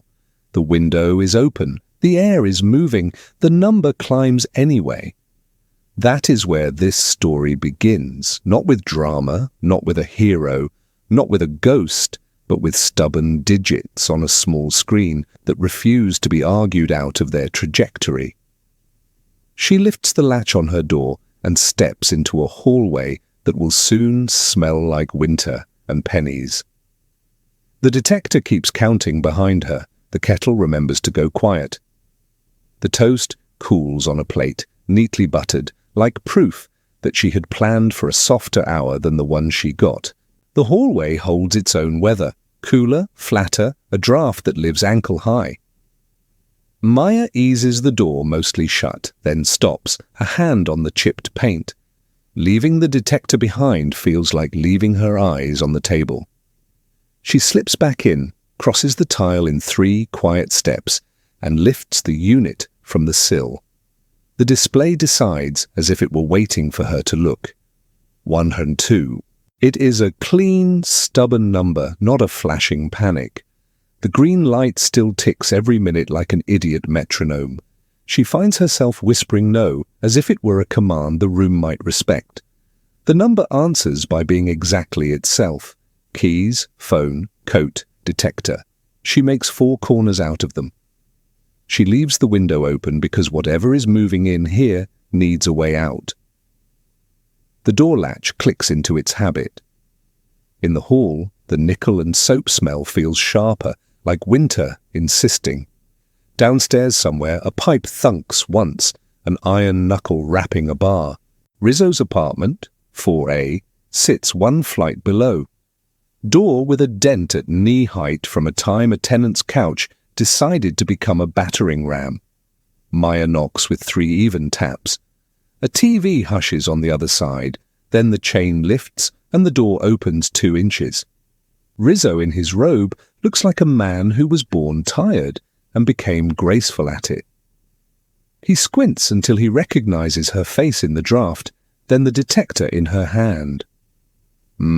He says, the sound old men make when a fact shows up wearing work boots.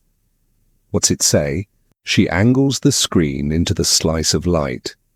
099, then as if not to be called polite. 108, he nods, not startled, which is both reassurance and fuel for fear. He vanishes into the dim and returns with his own unit, a round puck with a worn LCD, the kind that came in bulk with a rebate. He taps it. 121, stupid, he tells the number, not with anger, but with familiarity. He touches his temple with 2 fingers as if checking his thoughts for dust. We go. Basement, Maya says. First, people, he says, and the old superintendent wakes in the robe. His voice puts on shoes. He steps into the hall and bangs the brass rail with a ring of keys that could anchor a skiff. The metal sings down the stairwell. Up, he calls, not loud, just certain. Phones, coats, dogs, no stoves, don't run. Doors open with the choreography of a building, a sliver on 4B, then 4C. Someone already has a cat zipped halfway into a carrier, complaining in Greek.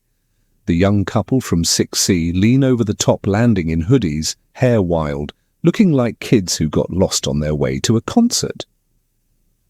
What's up? Gas building its own weather, Rizzo says. Numbers are wrong. Out to the stoop. I'll throw the main. Call, Maya says, holding up the card with the utility emergency number. Call, he says, and if they put you on hold, call again. The terrier from 2B announces himself with the short, professional bark of a dog who prides himself on updates.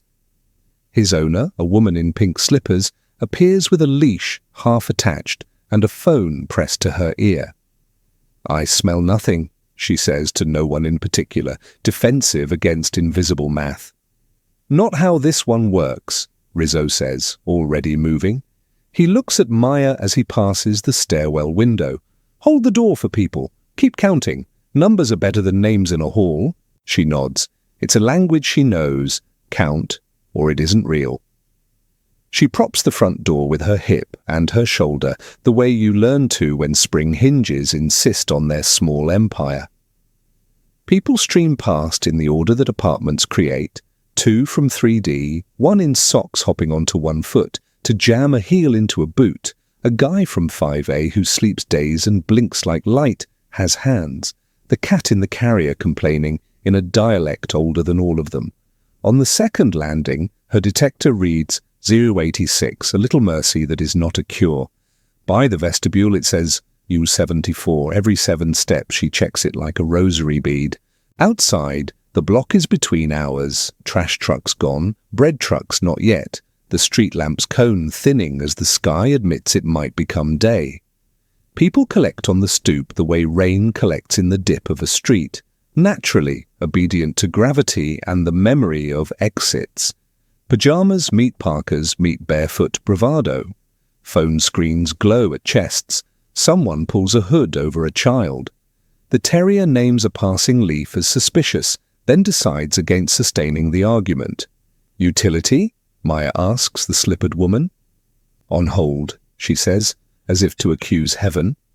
Music. Try this one, Maya says, and holds up the card. 2 numbers, 1 for emergencies, 1 for everything else. She dials the first. A human answers with a voice that suggests she woke earlier than all of them. Maya gives the address cleanly, the cross street, the apartment count, the word detector twice, and the number 108 once, because precision is a spell.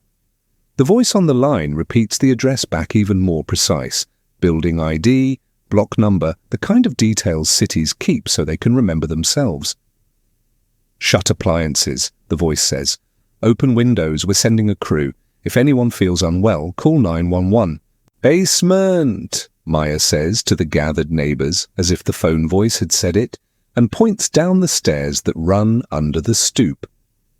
He's going to the main. Rizzo has already disappeared into the little stone mouth beneath the steps.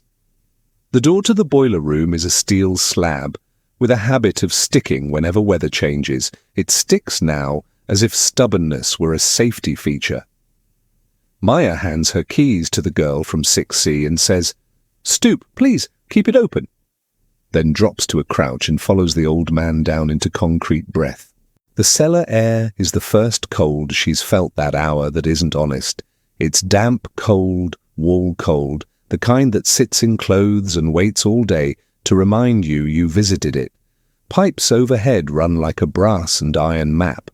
The boiler hums its old hymn, a low chorus everybody on the block has lived with longer than their names. On the wall, the gas line, the main, enters the building and becomes pipe, that becomes elbow, that becomes valve with a handle too big for someone who believes in finger tight. Rizzo sets his feet the way people do when a task has leverage. His hands go to the handle. It doesn't go. He breathes once, not a sigh, not a curse, just an agreement with gravity, then puts his weight into it. The handle moves a quarter inch and decides to be heroic. It stops at stubborn. Rust, Maya says. Paint, he says.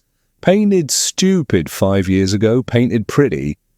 He smiles as if at a joke told by fate. Hold the flashlight, please. She holds her phone above his shoulder, angle deliberate, beam clean. He takes the handle in both hands like a steering wheel and does the thing old men do that always looks like prayer. Patience. Talk. One more degree than the joint thought it owned. The handle gives with a sound that is equal parts apology and threat. It begins to turn. Up in the hall, the detectors in other apartments begin discovering confidence. Someone opens a window wide and shouts, "Cold!" as if cold were the villain. The terrier's bark shifts from alert to comment, then back to alert for no reason anyone can articulate. The couple from 6C heard an older lady with curlers out of 2A, with such sweetness that she allows herself to be herded. 3 doors on the 3rd floor open at once like a card trick. Maya watches the valve rotate, slow fiducial marks passing like planets. Half shut, 3/4, then the quarter where the line inside the handle lines up with the line outside, and the pipe makes a dry sound. Flow denied. The boiler's hum dips, takes a breath, returns, dips again. Rizzo leaves the handle in the confident position of closed and touches the pipe everywhere a hand can reach, as if feeling for heat could tell him what gas intends. It cannot. But hands remember rituals. In the instant after the valve is thrown, the building holds something like a thought. Somewhere a burner coughs because it was ready to be asked to make heat and learned it is now unemployed. Somewhere a pilot remembers it exists and decides to be irrelevant with dignity. The boiler's hymn finds a new key. Silence learns the room's shape. "Up," Rizzo says. He climbs and his robe catches once on a nailhead. He pulls free without temper. At the top of the stair, he stops and turns back to the darkness, listening not with his ears, but with that other sense that long-time supers grow. The way they know a leak before the stain, a fight before the slammed door, a loss before the empty. Back in the vestibule, the cold has gathered everyone into a shape that looks like community. A kid tugs a hat down over his eyebrows and looks proud of having been woken for something serious. The woman with the terrier confesses to the stoop at large that she turned off her oven twice, just in case, and receives murmured absolution. The man from 5A who sleeps days offers a blanket to the lady from 2A from an unseen stash in his backpack. She accepts as if he were a grandson she had misplaced. Maya brings the detector out into the stairwell first, holding it at chest height. 064 becomes 51 becomes 44, as if numbers were able to unwind. "Better," she says, and the word runs along the rail like warmth. She steps back inside her own doorframe, reaching into the kitchen with her arm extended to keep her lungs less in the room than her hand. On the sill, the screen breathes down, U82 to 070 to 061, like a fever that wants to break but hasn't decided whether pride is worth dying for. She leaves the window gapped and retreats to the hall. The front door whispers shut behind another pair of slippers. Memory folds itself into the hour. It doesn't come as a flashback, no violins, no soft focus. It arrives the way smells arrive, nested in the present. Maya is suddenly back in a sophomore apartment a city away, 6 girls, 1 stove, the night the fire department came because someone decided to heat the place with the oven and then forgot it, and the alarms that night were all loud and honest. She remembers the embarrassment of 6 half-dressed people on a sidewalk and the kindly brutality of a firefighter explaining gas to them like they were smart and careless at once. "Detectors are cowards on purpose," he'd said. "Believe a coward, we always do." She hadn't written it down then. She writes it now on the back of the utility card with a pen that lives in her coat, as if future Maya is someone she'll need to persuade on a tired night. Sirens approach without drama, low, obedient, not the scream of catastrophe. A white truck with the utility logo noses the wrong way down the block because emergency is one of the few excuses to be impolite in a city and stay beloved. 2 workers in heavy jackets and orange hats climb out with the easy stiffness of people who live in weather. One holds a wand, sniffer, a little metal nose on a leash. The other carries the clipboard that tells the future where to sign. "Who called?" clipboard asks. Maya raises her hand and immediately feels 12, like she just explained a broken lamp to a parent. She gives them her readings like a confession. 102 in unit at first, 121 in 4A, 089 in hall, now down everywhere. She hears her own voice use the word ppm and is proud of a version of herself who pays attention without being told a test is coming. "Good work," Wand says, not to praise but to place her on the map of tonight correctly, as a person who helped lower the odds. He and clipboard disappear into the building's mouth, while a second crew sets a fan in the vestibule, a square beast with a will to move air. It ramps from polite to decisive. Wind begins to believe it will matter. Neighbors watch the wand pass under their doorframes. Clipboard makes marks and more marks and sometimes shakes his head at a reading only he can see. He does not smile for effect.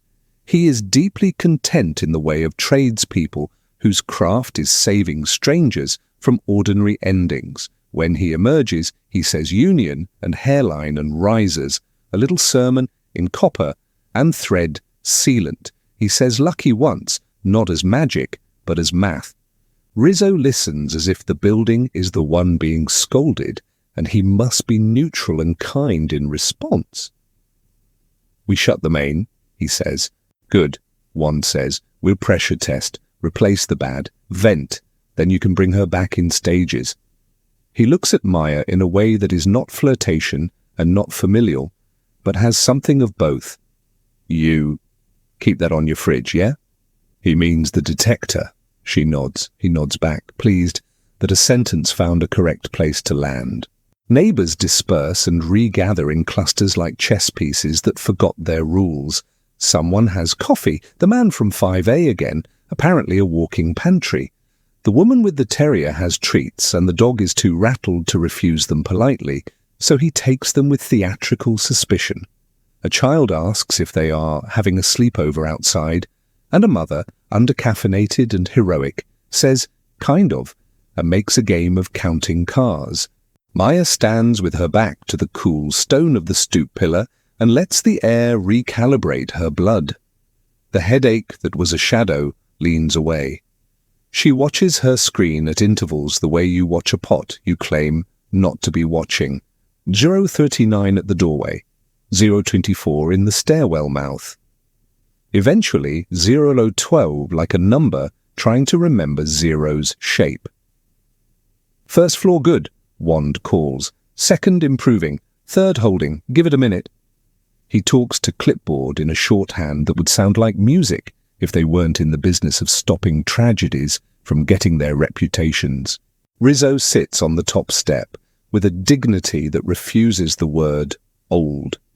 He keeps the robe closed with one hand and his keys in the other, as if ready to unlock something on demand. He catches Maya's eye and tips his chin toward her detector. "You saved me getting yelled at by my daughter," he says. "She bought me one of those. I told her I have noses." He taps the nose he has. "Tonight the coward won. Good." Maya smiles without lightness. "You turn the handle," she says. "I just read." "Reading is turning," he says, and makes it sound like an old proverb, which it probably is. The building exhales. Not all at once. Buildings don't do anything all at once except fall down. Floor by floor the numbers lean toward kindness. Clipboard returns with a smile so small you might miss it if you're addicted to theatre. "We're good," he says. "We'll fix what needs fixing. Keep windows cracked for an hour. No stove or oven for now. Heat will come back gradual once we bring the boiler back the right way." Someone, 6C the guy, asks, "Are we going to die of cold?" "Not this night," Wand says. And it is the nearest anyone gets to a joke. People filter back into their squares in the hive. The terrier writes his report on a snowless stoop post and declares the night acceptable. The child waves at the utility truck like it were a parade float. The white truck pulls away without drama. Sirens are not required to leave. Maya pauses at her threshold with a ritual that will be hers forever after this. One breath in the hall, detector raised, one breath just inside, watching the number for drift. 012, 014 when she steps near the radiator, back to 011 when the fan in the window gets a new idea about air. She walks through her rooms and touches things, not to claim them, but to ask them what they know. Stove cold, oven sleeping, radiator warm like an old hand. She taps the detector for real time and watches it flirt with 010, then settle. The toast on the plate is cold and a little sad, butter matte. She eats it anyway because it's still food, and because eating is a way to tell your body that you've been paying attention to it even while you were busy with survival. She writes a note on a scrap of paper, check the number first, and magnets it beside a receipt. It looks like a small law taped up where a stranger might read it in a different morning, a stranger who is also her, exhausted and certain that routines never lie. The radiator ticks twice, friendly, re-entering its job like a repentant employee. The building, chastened, begins the slow work of remembering how to be a house instead of a question. In the stairwell, Mr. Rizzo hums to himself. It might be the boiler's song, or might be something he learned in a childhood kitchen that was always too warm. Maya stands at the window a last time and feels the air's edge lift off her skin. Out on the avenue, a delivery van yawns into the block. Far away, something heavy touches iron at 2:19, the way trains greet crossings whether anyone is there to hear it or not. She doesn't know that story yet.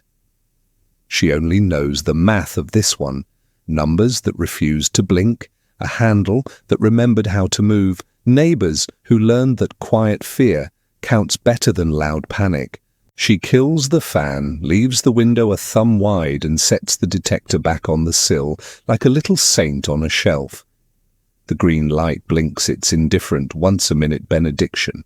By dawn the building will pretend to be ordinary again, but in the thin hours before, when breath smokes at the stoop and keys jingle like tiny bells, the memory of the number keeps its seat. Down the block, on a 2-lane road that crosses the Northline, another ordinary night is deciding to be a timing problem, a sedan angled wrong, a headlight far off, learning to tell the truth. The building is calmer, not safe. You can feel the difference if you've ever waited out a storm in a car wash, water no longer striking, but all that noise still walking around. The utility crew works like people who know that relief is one of the most dangerous tools. It makes hands sloppy. Clipboard stays upstairs reading the air like a book.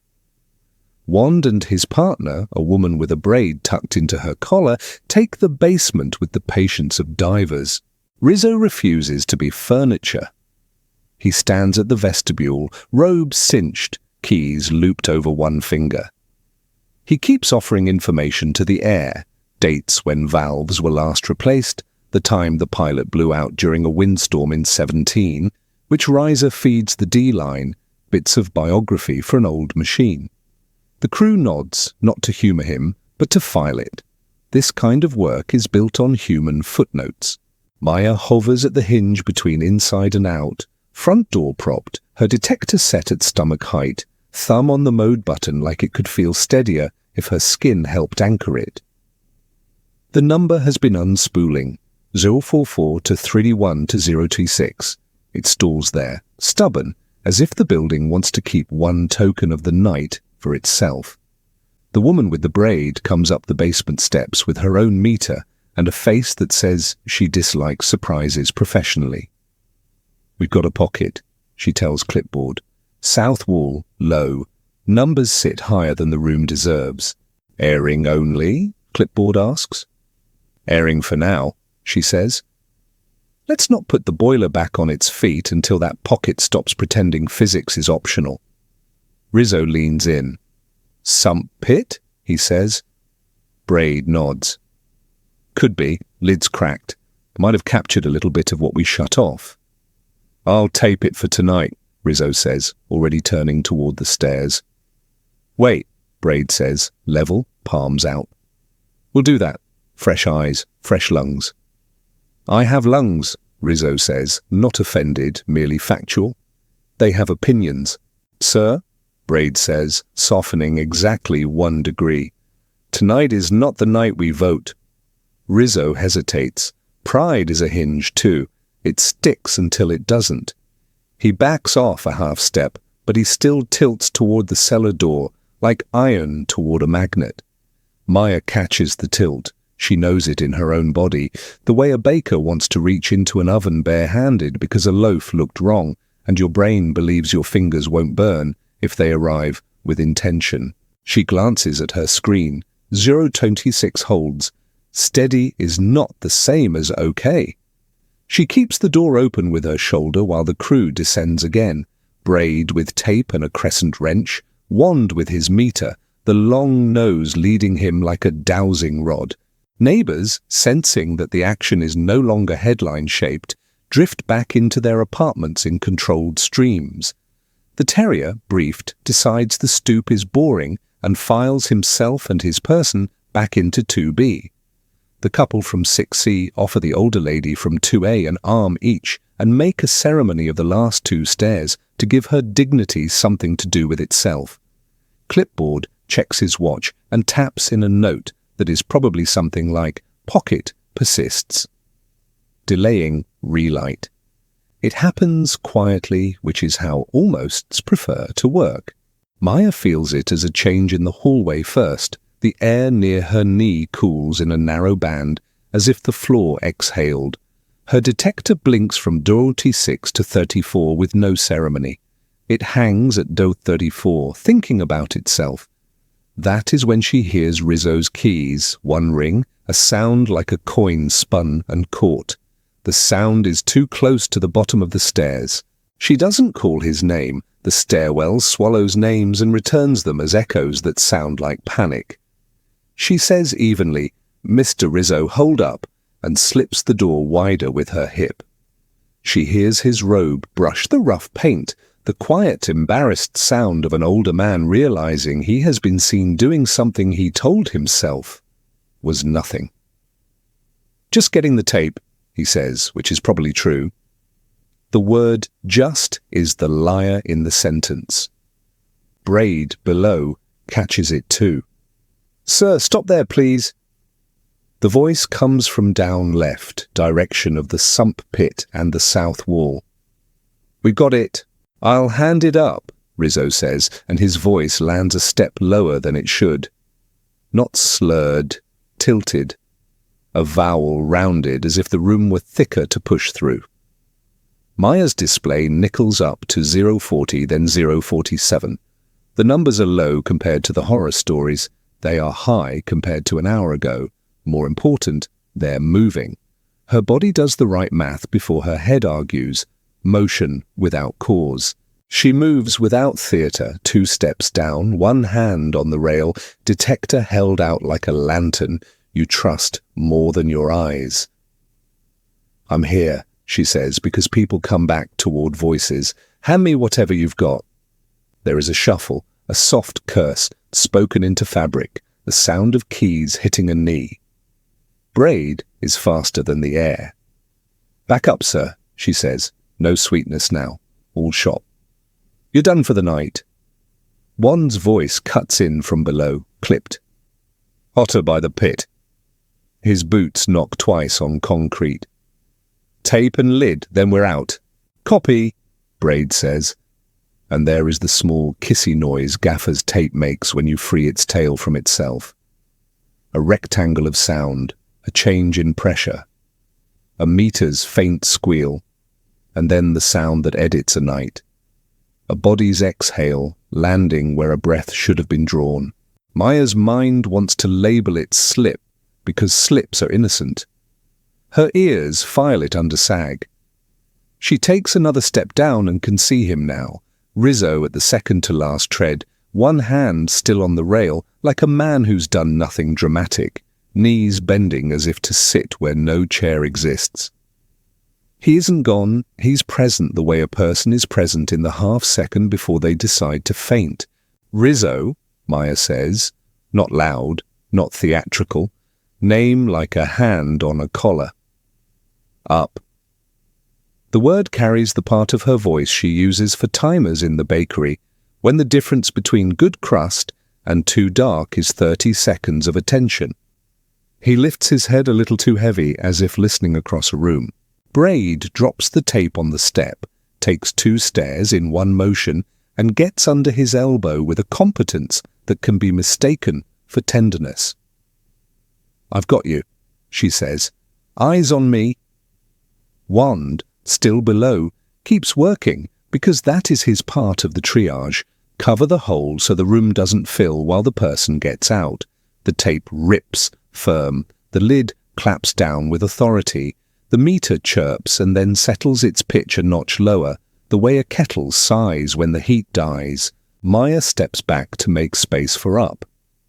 She feeds the stairwell some words because words pack air into lungs. "Light's better up here," she lies gently. "Come tell me if my detector's wrong." Rizzo's pride fights like an old cat. It wants to stand up without being helped. Pride can climb 1 stair by itself. It cannot climb 12. He lets Braid take his weight, which is a small miracle, and they move in the slow, ugly grace of rescue, the cadence of almost reversing itself. Halfway up, he makes a small sound that is not quite a laugh, not quite a sob. Maya decides to pretend she didn't hear it, because dignity is the 5th hand in this effort. At the threshold, the hallway corrals them into better air. Maya's screen reads 231, then 228, the number telling them a story about the world's favor returning. Clipboard is already angling a chair into place, the metal kind the building keeps for parties and painters. Rizzo sits with the defiance of someone choosing to sit. Braid kneels like a paramedic, calloused knuckles, short questions. Headache? Nausea? Stupid, Rizzo says again, and he means himself, not the number. Headache is data, Braid says. We like data. She looks up at Maya. Call EMS for a saturation check. I've got them, Clipboard says, thumb on his radio, the sentence shorter than the action in a way that suggests drill. He says the address for the second time tonight, as if repetition were an oath. Rizzo tries to stand. Two people, who are not related to him, and who have never met him before, lay hands on him without insult. One on a shoulder, one on the knob of the chair. Sit, Braid says. You get to be sat on by orders. He obeys. His mouth tastes like nickels. He tells them so, embarrassed by the intimacy of the report. Braid nods. That's a box on a form too. She looks at the detector in Maya's hand. What's your highest tonight? 102 in my kitchen, Maya says. 121 in his apartment. 089 in the hall before the main. Thanks, Braid says. You can throw those in a hero speech later. She says it dry, which is kindness. It keeps the night from becoming theatre while the work is still happening. Wand emerges from the basement, peeling his gloves, Braid visible behind him, where she left the tape perfect on the pit lid. Pockets capped, he says. Basement reads down. We'll keep moving air. Clipboard meets the paramedics at the door, a two-person team in midnight blue polos with O2 slung on a hand truck. The older of the two brings the little spring-loaded clothespin pulse oximeter like it's a magic trick. He clips it on Rizzo's finger, reads the percentage with the no-fuss cheer of a man who enjoys numbers because they allow him to do the right thing faster. He asks him to breathe this way, then that way. He asks if the room's spun. Rizzo insists the room merely tilted. The paramedic smiles with his mouth, not his eyes, and sets the clear mask over Rizzo's nose and mouth like a blessing. While the oxygen flows, the building decides finally to act like a house by itself. The stairwell cools, air finds lanes it forgot it had. The detectors in various apartments stop performing and go back to being furniture that blinks politely. Windows that were half open lower by a thumb's width because hands like to be useful even after the need has passed. A cat puts its paw under a door and then withdraws it, as if testing whether the world still answers to cats. Maya's screen leans to 022, then 018. The difference between those two numbers is not dramatic. It feels like one more step down a long staircase viewers are tired of watching. She lowers the detector and lets her arm remember it's made of muscle, not voltage. The paramedic lifts the mask, checks the clip reading again, and grunts the kind of approval that rarely gets words. You get a story, he tells Rizzo, not a bill from heaven. Keep that on 5 more minutes, and you can go upstairs if the crew lets you. I'll sit in the hall, Rizzo says, stubbornness reborn as prudence. I've got ears for the boiler. She'll try to sneak back on. She'll relight when I relight her, Braid says. There are jurisdictions. Fine jurisdictions, he says, surrendering without grace, which is sometimes the best you can do. Wand points at the taped pit, and then at Maya's detector. You did right, he says. That thing's built to be a coward. You made it useful. Detectors are cowards on purpose, Maya says, hearing the firefighter from another city, another kitchen. Believe a coward. Hell of a religion, he says, and it lands like a benediction. Time loosens. In loosening, it lets feeling arrive. Maya's hands shake a little, delayed adrenaline unspooling now that the task part is done. She rolls her shoulders the way she does after lifting a heavy sheet pan and looks around to see if anyone else needs the trick of being ordinary. The older lady from 2A stands in her doorway with curlers and dignity. Maya waves, and the lady waves back with the imperial economy of queens and supers. The couple from 6C whisper at each other and then fold a blanket across the banister so neighbours will stop catching the cold on that metal with bare hands. The terrier announces that the oxygen mask smells interesting. He is gently vetoed. Clipboard raises a palm to the crew. "Relight in sequence?" he asks. Braid nods. Top down, windows cracked, people stay present. "We don't rush because warmth is not an emergency if you've met the alternative." They go about it like a blessing recited room by room. Pilot proves, burners prove, flues pull, numbers hover, and then kneel. The building learns its contours again. This wall warms, that corner keeps a chill. The stairwell swallows sound even when lungs are happy. The sump pit sits under its new tape like a secret closed for the season. Rizzo takes the mask off with theatrical annoyance and stands before anyone invites him to. He sways just once, then plants his feet. "I'll walk with you," he tells Braid, which is half apology, half insurance policy against himself. She accepts the company because acceptance is cheaper than argument. At Maya's threshold, the detector shows 0111. She places it back on the sill the way you set down a cup after someone filled it for you. Careful not to spill, respectful of the pour. The green light blinks indifferent as ever. She looks at the note she wrote, "Check the number first," and adds, "beneath it and last." She eats the second half of the toast cold and smiles at the stupidity of believing toast can't survive drama.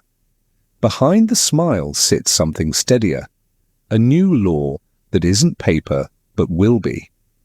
She imagines future Maya, late, tired, certain the world is boring, reaching for the oven without looking up, and then looking up anyway because a woman on a cold stoop taught her that numbers are not suggestions. Down the block, a freight horn leans against the night in a long, patient line. The sound doesn't belong to their building. It belongs to the crossing at the edge of town where a sedan sits with its front wheels kissing iron, and a headlight far off pretends distance until distance runs out. The night has more than one story, but the math is the same. Seconds, wait, breath. Here the number fell. There the arm will fall late. The utility truck's taillights shrink to 2 red dots, then 1. In their quiet wake, Maya stands with a detector that finally says 0 and a room that remembers how to be air. Across town, a turn signal begins to blink on a silent bus mirror, and out by Northline, a teenager's hands grip a steering wheel that can't help him. 3 places share 1 inch of luck. We follow the car. By sunrise, the building has a new rhythm. Heat returns in a civilized way. Radiators warm without bragging, pipes tick with the manners of teaspoons. Windows sit a thumb open here and there, like polite mouths making sure the room remembers air. The utility crew leaves a yellow tag on the boiler with a date and initials, and a brief, unpoetic sentence that resets the story into maintenance. Union replaced. System vented. Relit verified. The tag is the kind of artifact that makes future arguments shorter. Rizzo moves like a man who almost sat down in a place with no chair and refuses to make that mistake twice. Oxygen cleared his head and left a thin bruise on his pride that he will carry for a week and then keep as a coin. He tapes a note next to the lobby mailboxes in square letters that ignore the line guides. Open a window. First when the building makes new weather. Below it, a smaller line. And check a number before you check a story. People who don't like being told anything still read it twice. Inside 5B, Maya makes tea in ordinary time. Her hands remember the small choreography, kettle, lever, timer, without flinching. The toast plate is washed and gone. The detector sits where it sat last night, on the sill with the city behind it, reading 0 with the calm of a finished chore. She keeps glancing at it anyway, as you do with a sleeping baby after a scare, not because you don't trust it, but because trust needs practice. She writes 2 fresh notes on the refrigerator. The first is gentler than a rule: window, then water. The second is blunt in block letters: believe the coward. A magnet shaped like a peach holds them up. It feels domestic and ridiculous and right. The hallway gathers the small talk of survivors, no tragedy to polish, only timing to discuss. The couple in 6C bring down a bag of coffee to share with whoever wanders past the mailboxes. They pour it into mismatched mugs that say things like best grandma and hard hat area. The woman from 2B lets the terrier sniff every stare as if he were reading the night's transcript aloud. 2 doors prop themselves open with cookbooks. A neighbour from 3D admits to keeping her oven on for cozy in winter. 3 people lovingly bully her into buying a space heater instead, and someone sends her a link and stands with her while she orders it. This is how cities avert disasters, with links sent at 8:07 a.m. and nudges said without contempt. Maya texts her manager that she was late for once on account of a building learning physics, and arrives still early enough to proof dough.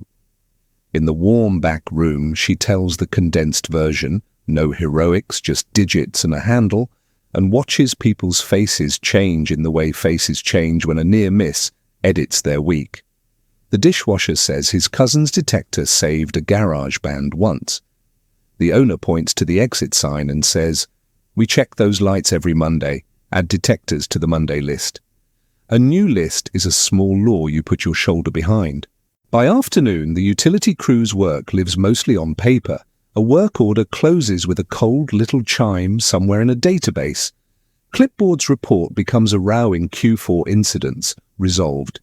Braid files a note that is not about heroism, but about a sump lid. Paper narrows the night to a fix you can schedule. That is a mercy. It is also why the human residue matters, because the part that changes a person doesn't fit in a checkbox. Maya notices the residue everywhere now. She stops at crosswalks that used to be suggestions and treats them as agreements. She buys batteries for the woman on the 3rd floor who never remembers batteries and writes the date on the package with a Sharpie like a tiny archivist. She adds sensor to the word smell in her vocabulary. Does it smell wrong? Becomes does it measure wrong? She is not afraid. She is edited. Fear lives in blur. Precision is a light. That night she sleeps asleep with edges. When the radiator gives its quiet midnight throat clear, she opens one eye, confirms the number is still 0, and lets the eyelid drop. At 2:03 a.m., a distant horn draws a straight line through her dream, long, patient, more wave than sound. It folds into the dream as weather and leaves only a sense of something heavy moving correctly. The next morning, Mr. Rizzo knocks 3 times and refuses to come in, dignified on the threshold with a folded piece of paper and a new humility that looks good on him. He hands her a photocopy he made for the building, a 1-page cheat sheet he typed on an ancient laptop, words honest as wrenches. She tapes it beneath her own notes and thanks him with a bakery bag that turns out to hold 2 still warm cinnamon knots. He pretends to be annoyed at the generosity and fails. Around noon, the utility company's customer service voice calls back to close the loop. Maya gives a plain recap and learns 2 plain truths in return. Hairline cracks don't announce themselves, and risers can backfeed when a union fails wrong. The voice thanks her for reading a number instead of telling a story about a smell. She pockets the praise without letting it become costume. By evening, normalcy tries to reinstall itself. It always does. It is very good at its job. The bodega's bell dings. Someone argues kindly about a basketball team no one will remember in 10 years. A bag of rock salt appears by the stoop, though the forecast says clear. Insurance bought in £20. A kid runs the length of the hall and is told not to twice and keeps running anyway because physics also applies to children. At 10:19 p.m, the detector blinks 0 and feels, if a thing can feel, ignored in the way smoke alarms feel when no one burns toast on purpose. It will be background again until it isn't. That's the life of a coward tool, useless in glory, essential in math. Maya's world compresses back into the small satisfactions, leveling flour, packing a dozen rolls so they look like a checkerboard, laying out parchment squares that all face the same way, because some orders are for you and your brain alone. The night asks less of her than it did, which is polite. She treats its politeness as a deposit, not a refund. When she finally sits, she ends her day the way she began it, with a quick look at the sill. The number holds where it should. She says, "Thanks," which is not a prayer, and not a prayer, and turns the lamp down. The building keeps its quiet promise until the city's other story reaches the same hour where everything tightens.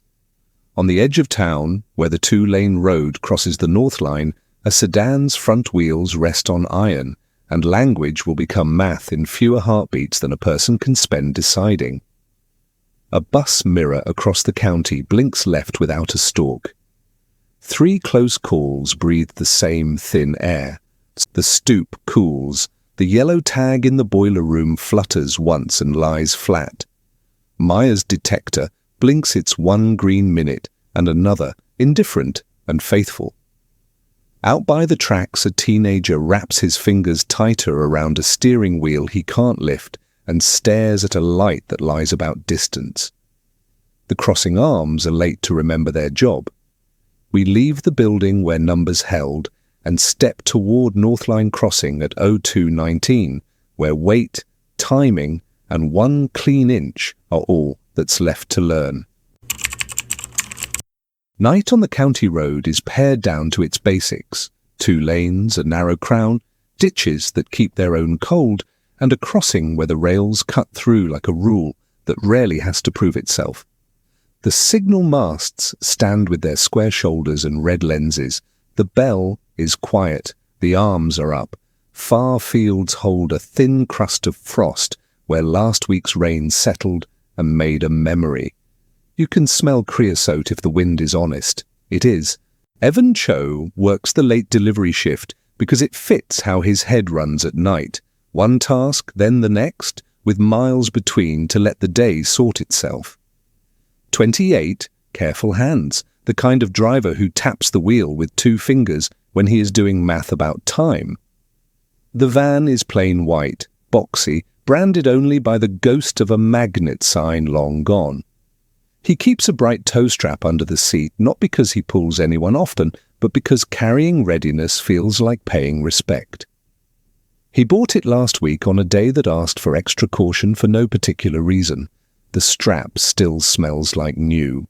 The route takes him out from town past the last all-night diner, where a paper placemat sits under each plate like a polite lie, past the feed store with its yard stacked in pallets of salt, past the sign for Northline with bullet holes in the aluminum, a little county vandalism the road learned to ignore. His drop is 3 miles past the tracks, an industrial fridge compressor that needs to be on someone's dock at 2:30, so a morning crew can turn it into cold air by 9. The compressor sits strapped and quiet in the back, heavy enough to make each bump into a sentence you feel in your bones. He knows the crossing the way local drivers know all the parts of their loop that can make or break a schedule. The arms work, except on mornings after storms when ice makes them forget. The bell is late sometimes. You learn to look up the line instead of trusting cheap rhythm. Freight comes through anywhere between 1:40 and 2:30, sometimes 2 trains like neighbours who don't speak. Headlights on the lead engine lie about distance, the way lighthouses lie about warmth. Bright is not always close. He learned that as a kid sitting on the back bumper of his father's truck, while his father explained weight in simple words. Steel wins if you argue with it. Tonight, the road is empty until it isn't. A single red spark hangs ahead, low, not moving. It is not a taillight in motion, it is a hazard flasher blinking from a car that has stopped where cars do not stop. Evan eases off the throttle and lets speed bleed to a number that feels like thought. He does not light his high beams yet. Respect earns better cooperation than glare. As he closes the distance, he sees the shape. Sedan angled wrong, front wheels lifted slightly onto the first rail, rear wheels still on asphalt. The car chose a U-turn where the shoulder widens for farm trucks and missed by a yard. The car chose wrong. The rail accepted the choice. The undercarriage rests on the crown of steel, like a bridge set down on a fence post. The crossing is dark and asleep, arms up, lenses blank, bell like a mouth closed. Evan parks the van at a slant behind the sedan, hazard on so the road knows it is now a place, not just space. He leaves the driver's door open so he can hear the night without glass between them. He walks the 20 yards in a calm line. He is not in a hurry, he is in a frame. His voice comes low and even, the tone people trust at stupid hours. "Hey, need a hand?" Inside the sedan, a teenager grips the wheel as if letting go will allow the car to slide away. Hooded sweatshirt, hair that hasn't decided what it wants to be, eyes too awake. He flicks the door lock up with his thumb, embarrassed that he locked it at all. "I'm stuck," he says, brittle with the effort of sounding adult. "Okay," Evan says, "we'll get you unstuck." He says it because sometimes the sentence is the first tool. "What's your name?" "Jonah," the kid says, the answer arriving like a test he studied for. "I tried to turn it." He nods toward the rail like it did something to him on purpose. "I thought I could roll off. It just sits." "Neutral?" Evan asks. "I tried," Jonah says. His hands never left the wheel. He looks down at the shifter like it betrayed him. "Let's set it in park for now," Evan says. "Step out and stand behind my van, okay? You're safer behind the mass." The kid nods, jams the gear into park too hard, opens the door and remembers to take his backpack, which is the kind of detail the brain clings to when the rest of the scene goes slippery. The road is colder by the rails. Evan's breath is visible in a thin thread that moves sideways. He squats, checks what he already knows, because sometimes your eyes need to tell your hands the story. Under the car, the rail sits proud under the central crossmember. The tires are free. The friction is all about geometry. The car can't go forward because it has to climb, can't go backward because it has to drop without help. He plants a palm on the pillar of the car and gives it a push as a courtesy to hope. The car answers with nothing. The rail keeps its prize. "Strap might do it," he says, half to himself. He jogs the short distance back to the van, reaches under the seat, and comes up with the tow strap, bright and flat, hooks nested. He feels the familiar nudge of gratitude for his own earlier caution. He has done this once before, on a ditch edge with a farmer who called him Chief, like a cartoon. It worked then. It should work now. The only variable is time. Time is the part that leaves or stays based on math you don't control. Evan glances up the track on instinct. The line runs flat for a quarter mile before bending around a copse of scrub and cottonwood. Tonight, that bend is a dark parenthesis. Beyond it, the rail disappears into a generalizing dark. Nothing shines back. He looks the other way, past the farm road that crosses perpendicularly. That stretch is honest for longer, nothing coming there either. The mast at his shoulder stays dumb, the bell is mute, arms are up. Good, they will move if the system has its senses. Bad, sometimes the system is late to its own warnings. He sets the strap's hook into the sedan's front tow eye. Jonah watches from behind the van's bumper as if he could will the metal to behave through attention. Evan runs the strap to the van's hitch and seats the other hook. He leaves slack enough for the initial bite to lift the car up and over the rail instead of rolling it along the crown. He has watched videos. He has felt weight in cables before. He knows the small geometry that becomes the difference between help and harm. "Okay," he says to the air and to the kid. "When I back up, she'll rock. Stay where you are. No hero moves." Jonah nods 3 times in a row, which is how young heads say copy when they can't find the word. Evan climbs into the van, puts it in reverse, and brings the strap tight. He watches the sedan in the mirror, not his own hands. He feeds the throttle until the strap hums with intention. The sedan gives a millimeter. He releases, breathes out, does it again. Second pull, the crossmember kisses the rail with a dry squeak. Third pull, the front tires rise a thumb width and then sit again like a person who thought about standing and didn't. The van's rear tires scrabble. The road crown under them steals a little traction for itself. He stops before spin becomes drama. He rocks forward, resets, backs again for a 4th pull with more patience than power. Halfway through the 4th pull, the bell coughs awake. It is a tired sound at first, a metal mouth that forgot its job and remembered in the middle of a sentence. Then it finds itself and begins to ring with the flat insistence of machinery doing duty. The red lenses on the mast strobe to life, each flash finding the edges of things. Strap, bumper, the boy's open mouth. The arms lift an inch as if to stretch and then begin to descend with the slow authority of a drawbridge. The wave of change moves through the air the way wind moves wheat, visible if you are the kind who can see motion with your skin. Evan hears the bell but keeps his eyes glued to the car for the seconds he controls. He does not dump the strap and sprint. Panic is a bad coach. The strap is taut, the geometry is ready, and once he begins this pull, he will either lift the car or prove it won't lift. He backs with intention. The sedan answers, a clean, reluctant rise over steel like a heavy suitcase dragged over a threshold. The front tires roll onto asphalt, grab, then bring the car with them in a stubborn half-arc until the rear wheels are clear. The undercarriage stops singing against the metal. The car is free. "Neutral now," he calls.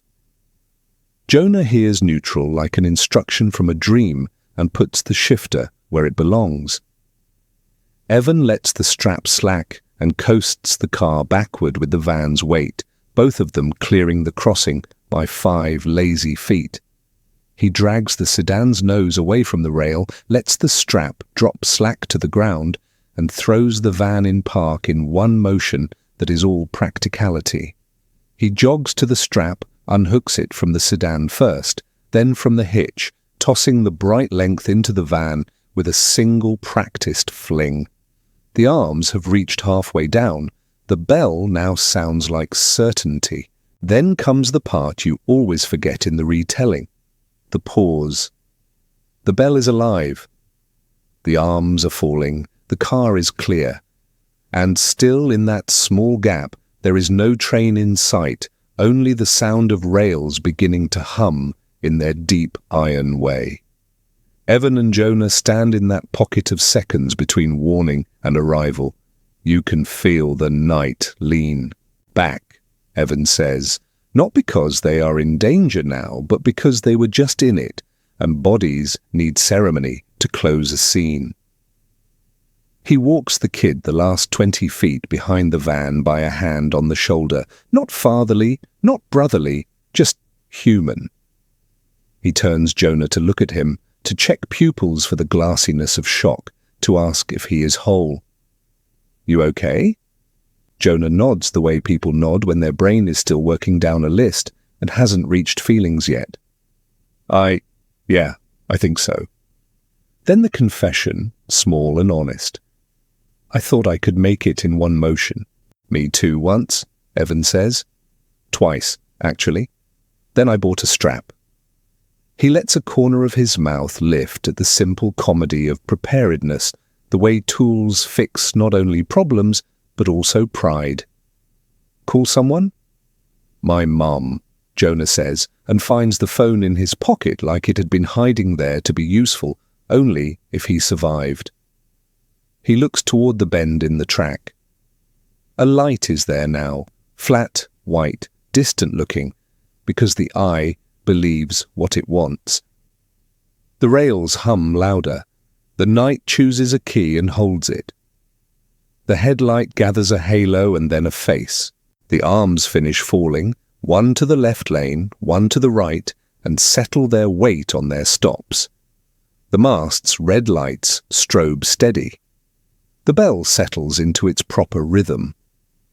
Everything in the scene is now doing the thing it was built to do. Evan feels a string go slack somewhere between his ribs. The strap sits coiled on the van's floor like a harmless animal. The sedan heaves a sigh of sheet metal and learns again how to be a car on a road, not an argument pinned to a rail. As the engine comes into view, he sees the engineer's window lit faintly, a human there with both hands, on a world that does not pivot quickly for anyone. The horn sounds long, not angry, late, necessary, a rule that pays out in seconds rather than apologies. The steel passes the crossing with the clean, enormous sound that freight always makes, air and metal negotiating while everything small steps aside. The first cars go by at speed, then the long middle that teaches you how long you almost had, then the end with its trick of feeling faster because relief shoves it. The red lights keep their pace. The bell obeys its own metronome.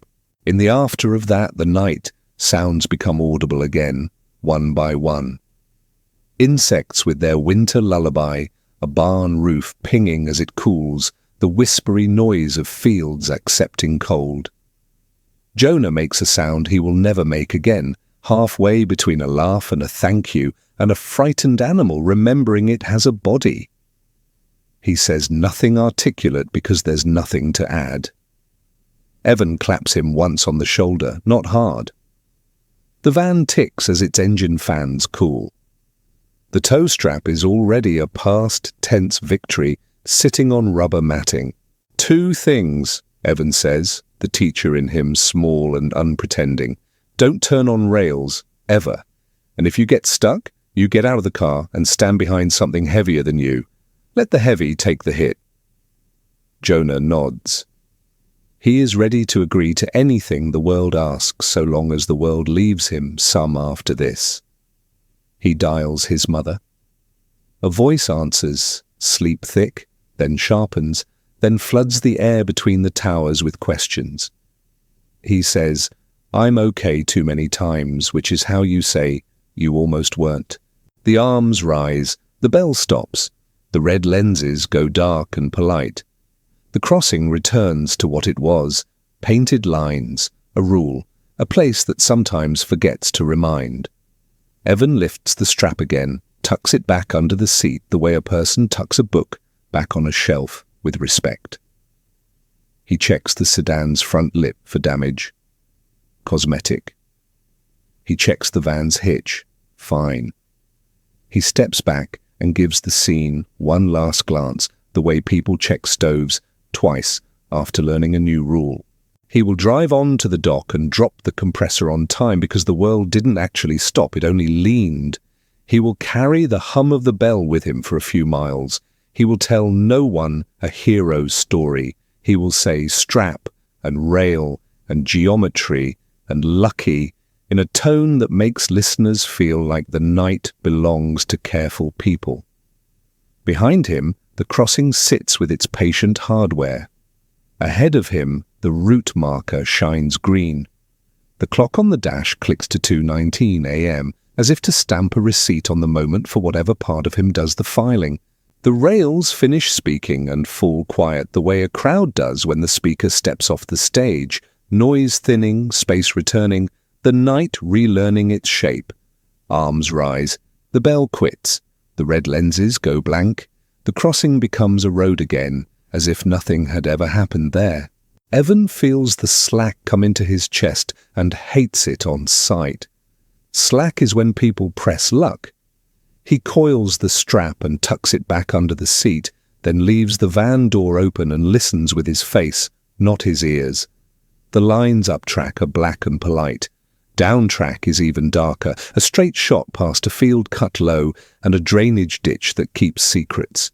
He's heard about back-to-backs, freight followed by a local, or a meet in the siding you forget is there because trees hide, switch stands better than fences do. The headlight lie works twice in one night if you invite it. Jonah ends the call with his mother and looks smaller, like a kid who just realized a story is going to be told about him at Thanksgiving forever. He lifts his backpack, not sure if he should get in the car or apologize to it. "Can I go?" he asks, tentative, like there might be a test. "Not yet," Evan says, tone gentle but lined. He points with his chin at the blue emergency placard on the mast. White numbers, the US. Crossing ID, a phone that isn't 911. We need to tell the railroad this crossing just tried to stage a murder.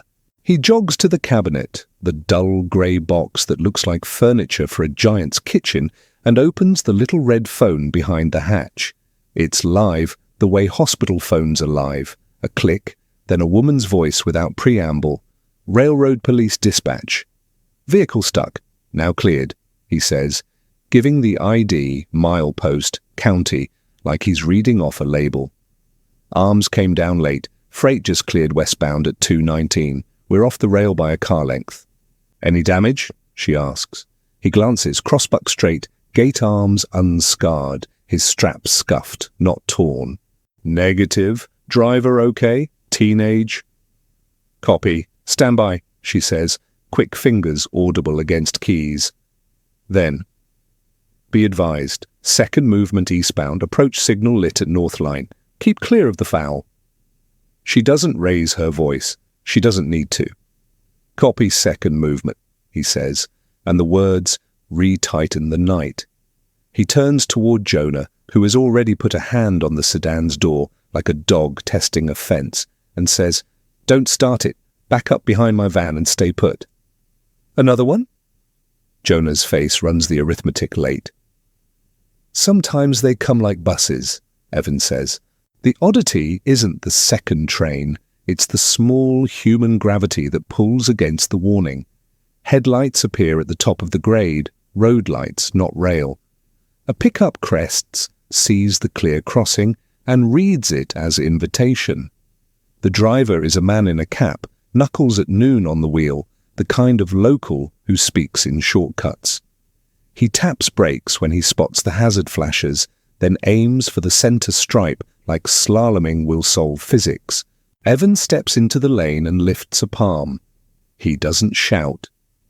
He gives the kind of stop you give a dog trotting toward a dropped pork chop.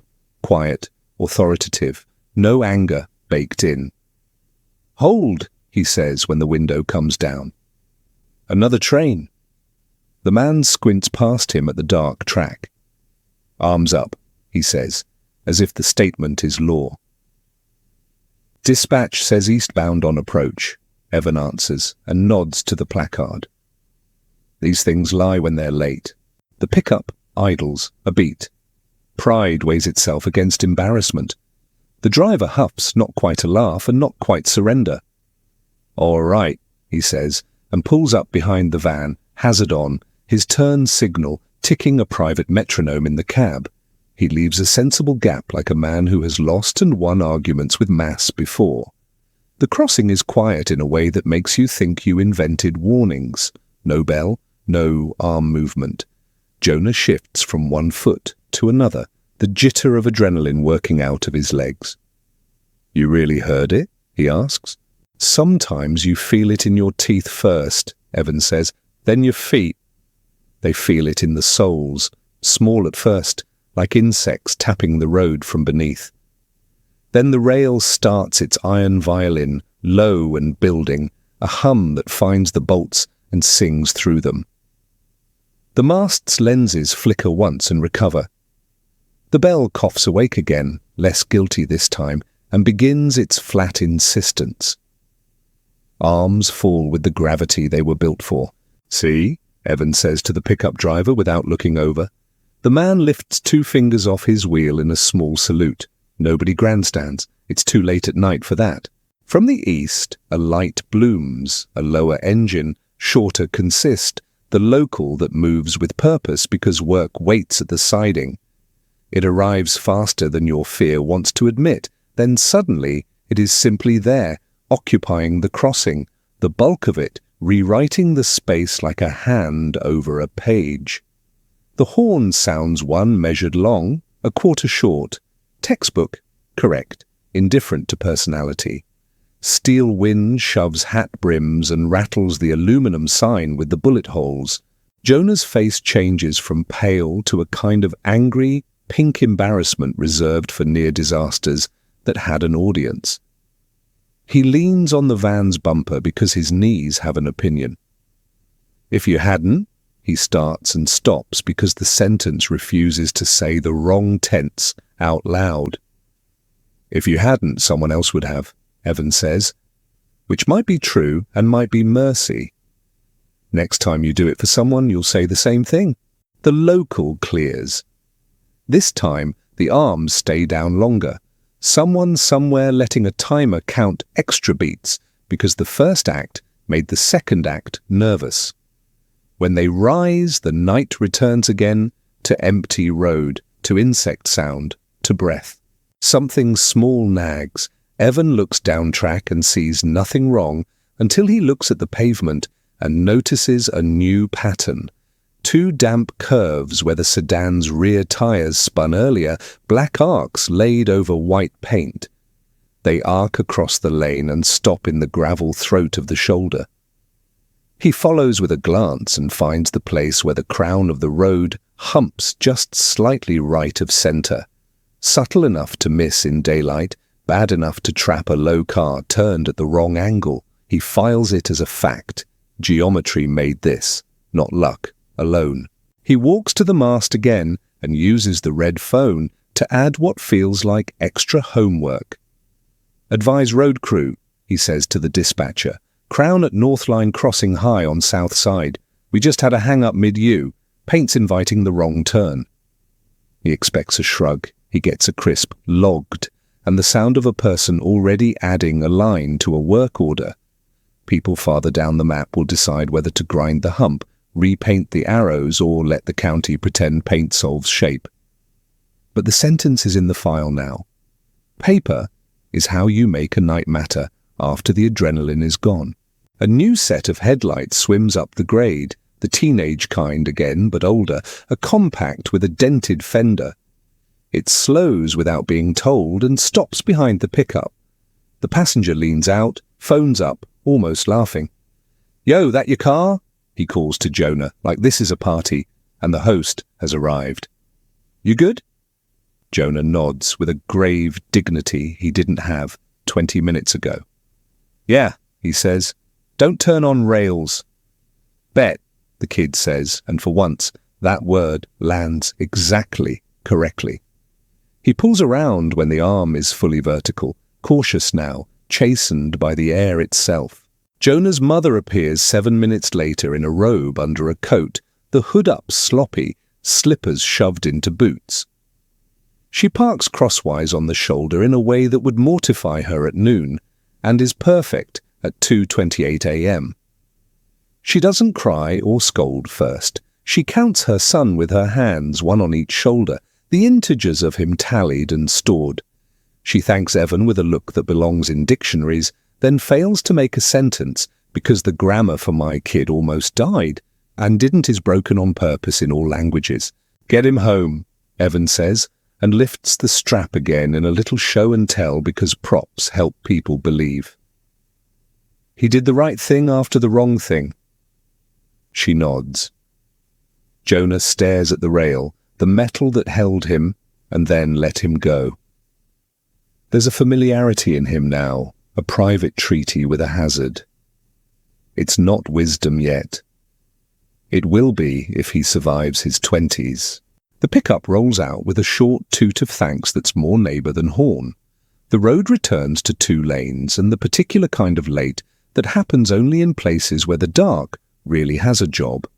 Evan looks once more up track and down track, then at the sky, which is the same colour it always is at this hour, no matter the town. He drives the compressor to the dock and slides it onto a pallet with a sleepy forklift's help.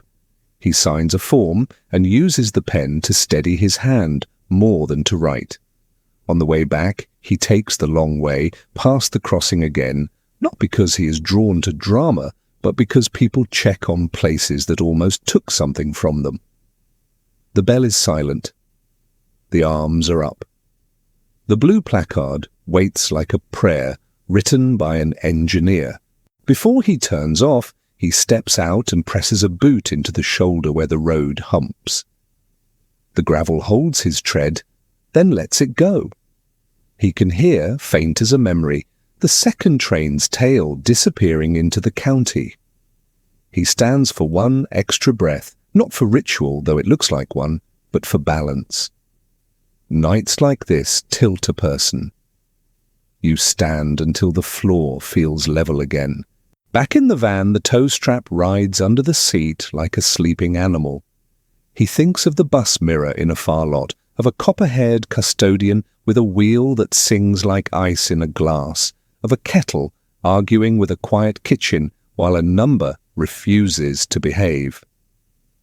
The county is full of close calls tonight, he suspects, little squares of people nearly edited out and then allowed back in.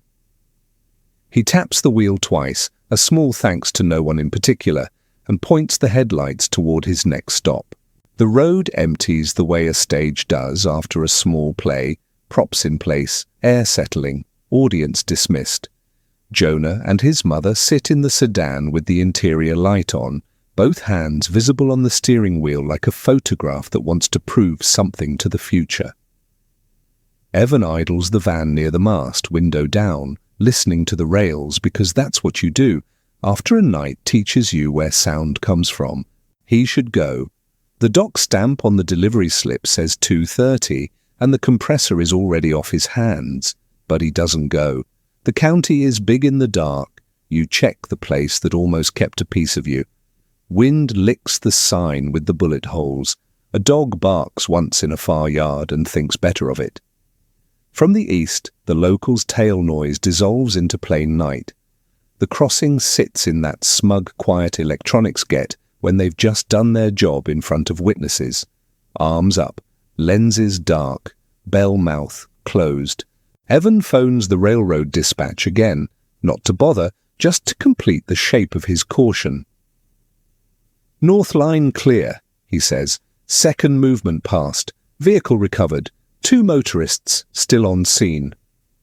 The dispatcher thanks him with a quick log that sounds like a stamp at the bottom of a page. He pockets the phone. The strap sleeps under the seat. It happens with that thin little hiccup complex systems do when one part thinks a moment is over and another part isn't done. Down the line to the west, beyond the cottonwoods, there's a siding half a mile off the main where the quarry keeps hoppers. Sometimes the local leaves are cut there to be collected. Sometimes yard crews take it at odd hours because the morning wants the track. A high rail pickup, the kind with steel wheels that drop from its frame, rolls out of the siding with a single dim headlamp and nobody's romantic ideas about how visible it is. It's small, it moves quiet, it crawls toward the main to take the switch through at a walking pace. The signal system sees it late because it was never designed to be impressed by small things. The mast at the crossing blinks red once, as if a rabbit's heart thumped under its lenses. The bell coughs and forgets the second cough. One arm starts down, the other hesitates like a hand that thinks better of waving. In that thin misalignment, one arm moving, one arm considering, a new set of headlights tops the rise on the county road, an SUV with a ride height that encourages confidence and a driver who reads the world through green lights and habit. He sees one arm up, one arm undecided, red lenses that aren't quite sure they meant it. He reads it all as optional. Evan's window is down, his senses are up. He hears, under everything, the small iron noise a high rail makes that cars don't, steel kissing steel in a shy, insistent way. He doesn't know yet what it is. He knows it isn't a road thing. His body makes the decision before his head gives language permission. He throws the van into drive, angles across the center line, and lays it broadside in the mouth of the crossing like a plugged cork. Hazard lights already tick.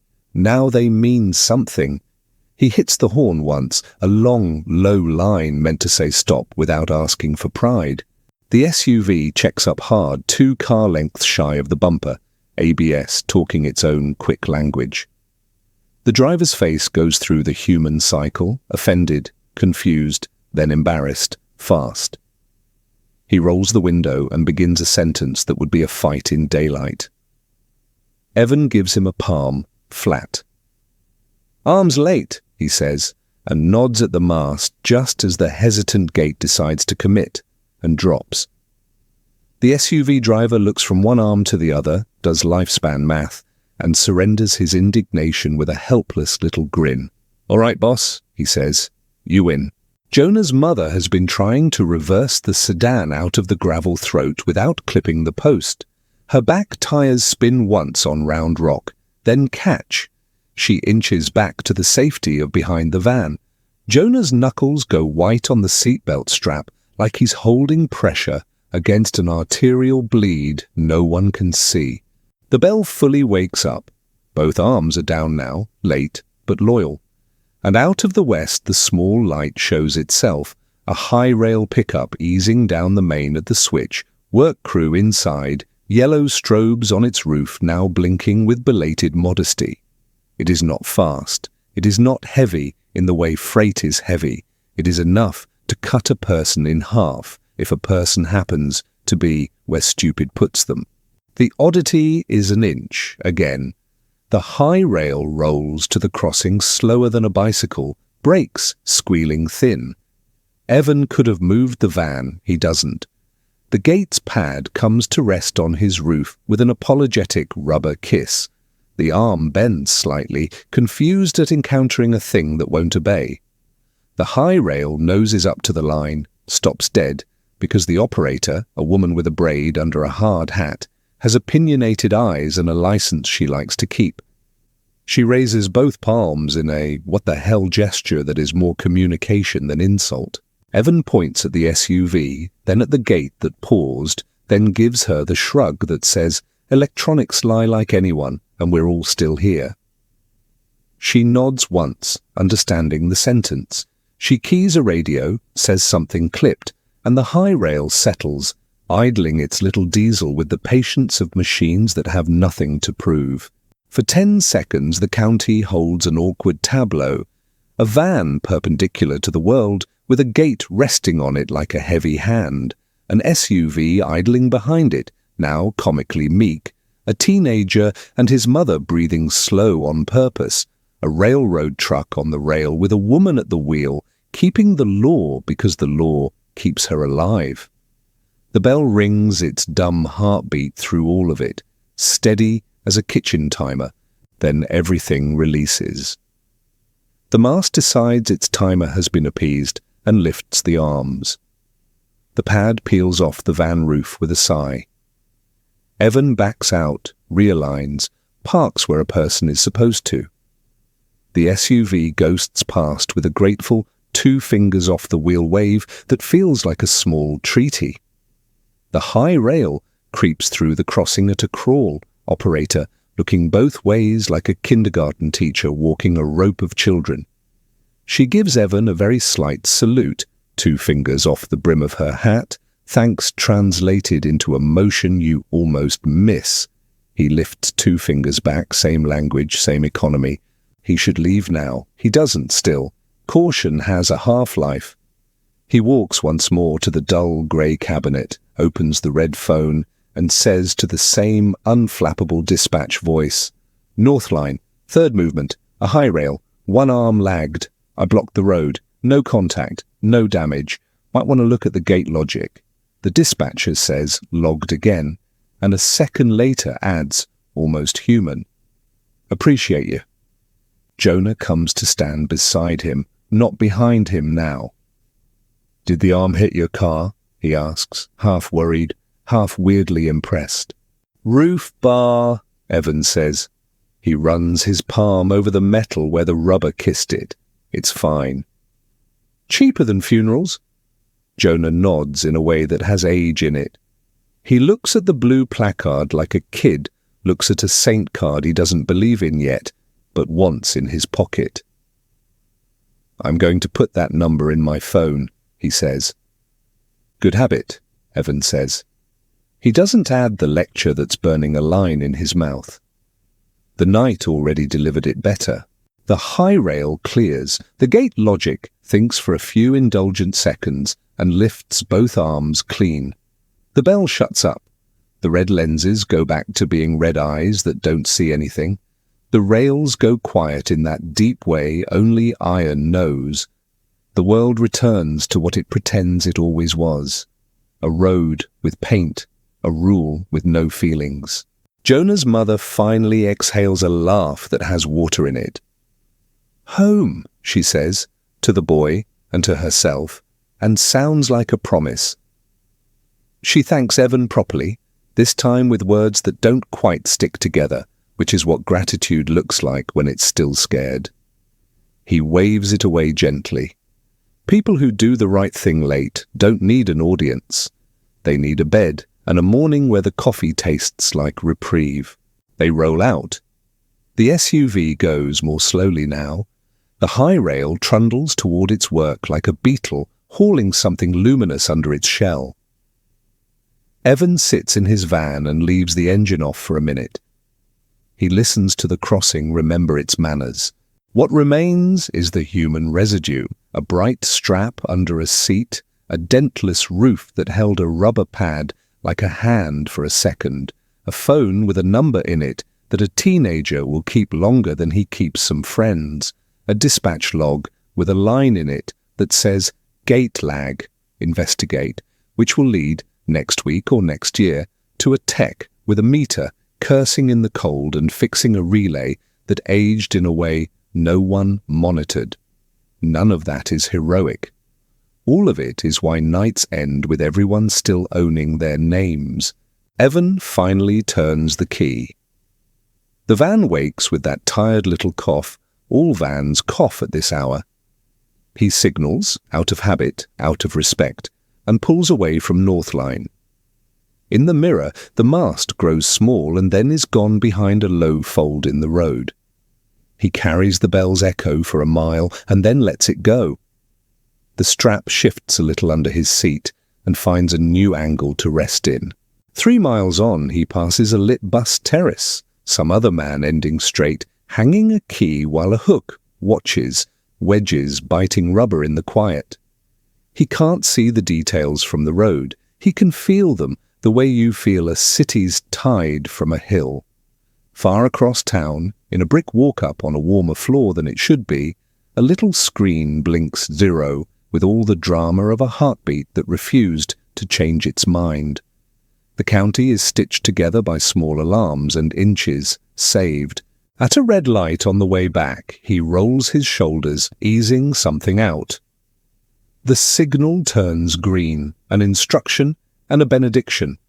He goes, morning, puts colour back on the county like a cautious painter, sky from charcoal to pewter, then a faint blue that means gas stations will make coffee taste like coffee again. Northline Crossing looks ordinary in daylight, as if the night never held its breath there. Frost thaws out of the ditch grass in a soft peel. A rabbit crosses the ballast like a rumour and disappears. The mast stands blank-faced. The bell is just a bell again, not a metronome. If you didn't know, you wouldn't know. What remains is not spectacle, but inventory. A bright toe strap lives under a driver's seat with a little road dust on its folded edge now. It smells less like new and more like work. Evan reaches for it once the next day just to check. The hooks are seated the way he likes, metal on metal with a confidence that isn't cocky. The van roof has no dent where the rubber pad rested, only a faint mark that will wash away. He leaves it unwashed 2 days longer than he needs to, the way people keep hospital bracelets on until the shower after the scare. On Jonah's phone, the blue placard number is saved under a name that means something to him: Railroad, Northline. Not because he expects to use it, but because having it feels like paying rent on luck. In his mother's car, the routes she chooses shift by an inch or two, wider turns, cleaner lines over paint, a brief second pause at any rail no matter what the electronics say. She tells herself it's overkill and does it anyway because overkill is often just the right amount with better public relations.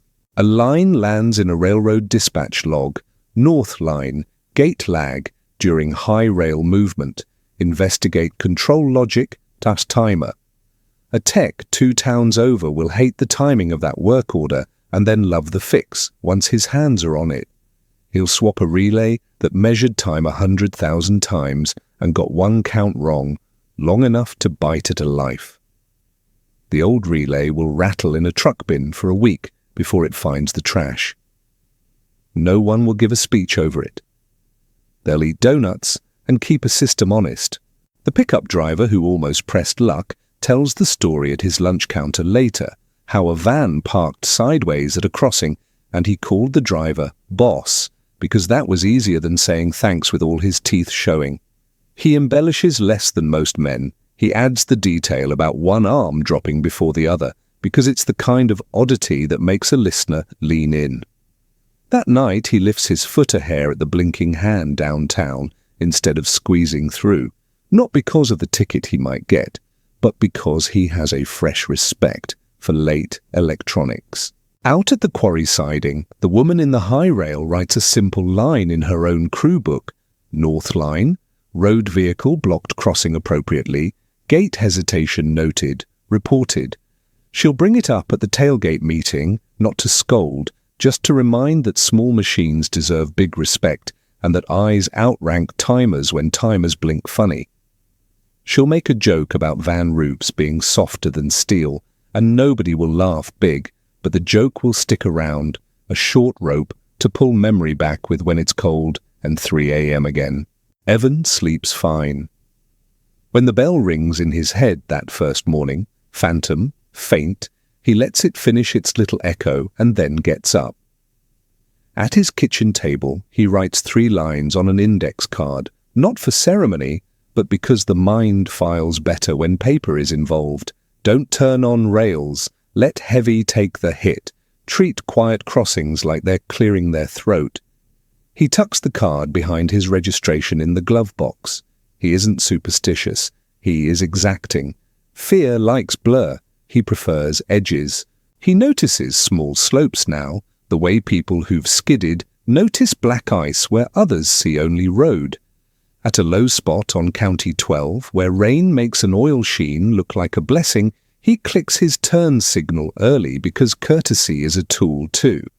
At a stop sign with a cracked view, he rolls his window down for one extra breath to hear what the eyes might have missed. He doesn't declare himself changed. He demonstrates it in inches, which is the only polite way to claim survival. He drives by the bus terrace one night and sees, out of the corner of his eye, a driver hanging a key with a hand that lingers a half-second on the ring, habit edged by witness.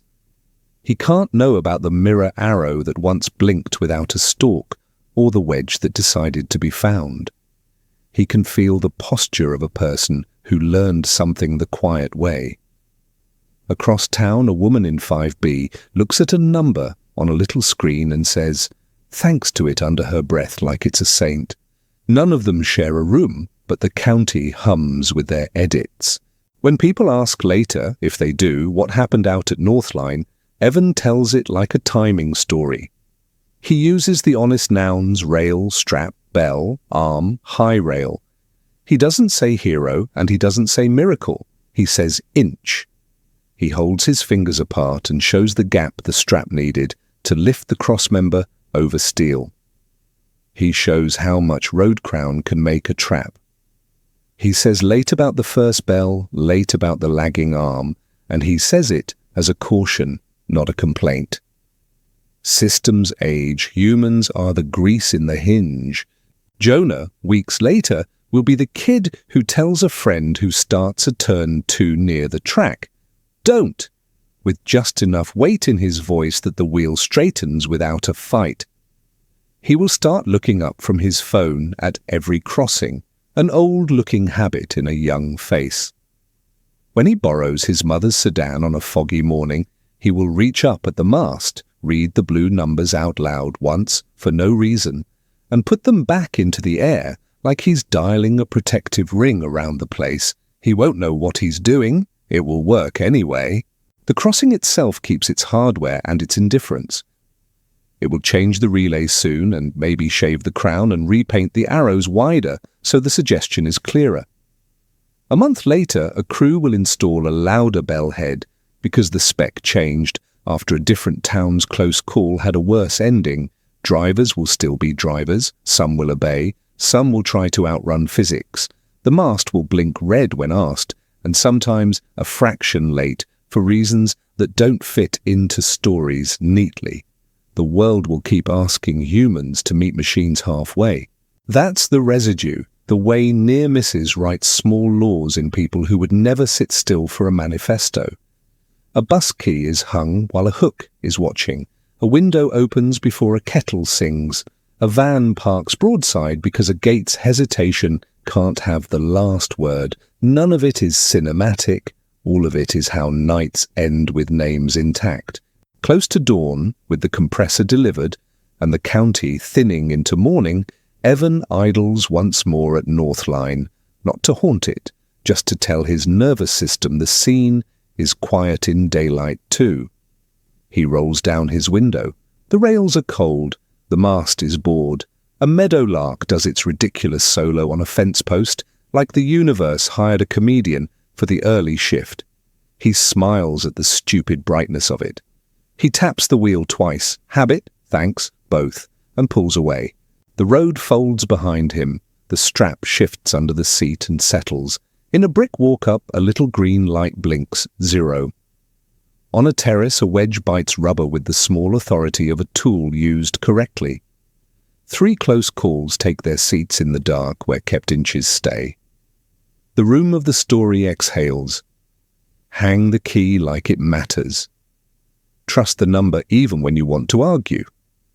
Treat every quiet crossing like it's clearing its throat. If any detail lands, keep it. If none did, let the night keep it for you. Thanks for riding the night with me. 3 close calls, 3 small laws. Hang the key like it matters, believe the coward number, and treat quiet crossings like they're clearing their throat. If a detail stayed, the mirror arrow, the climbing digits, the inch of rail, drop it in the comments. Add your city and local time so our night map gets another pin. If this kept you company, wait till the video ends to subscribe, then tap the bell so the next file finds you.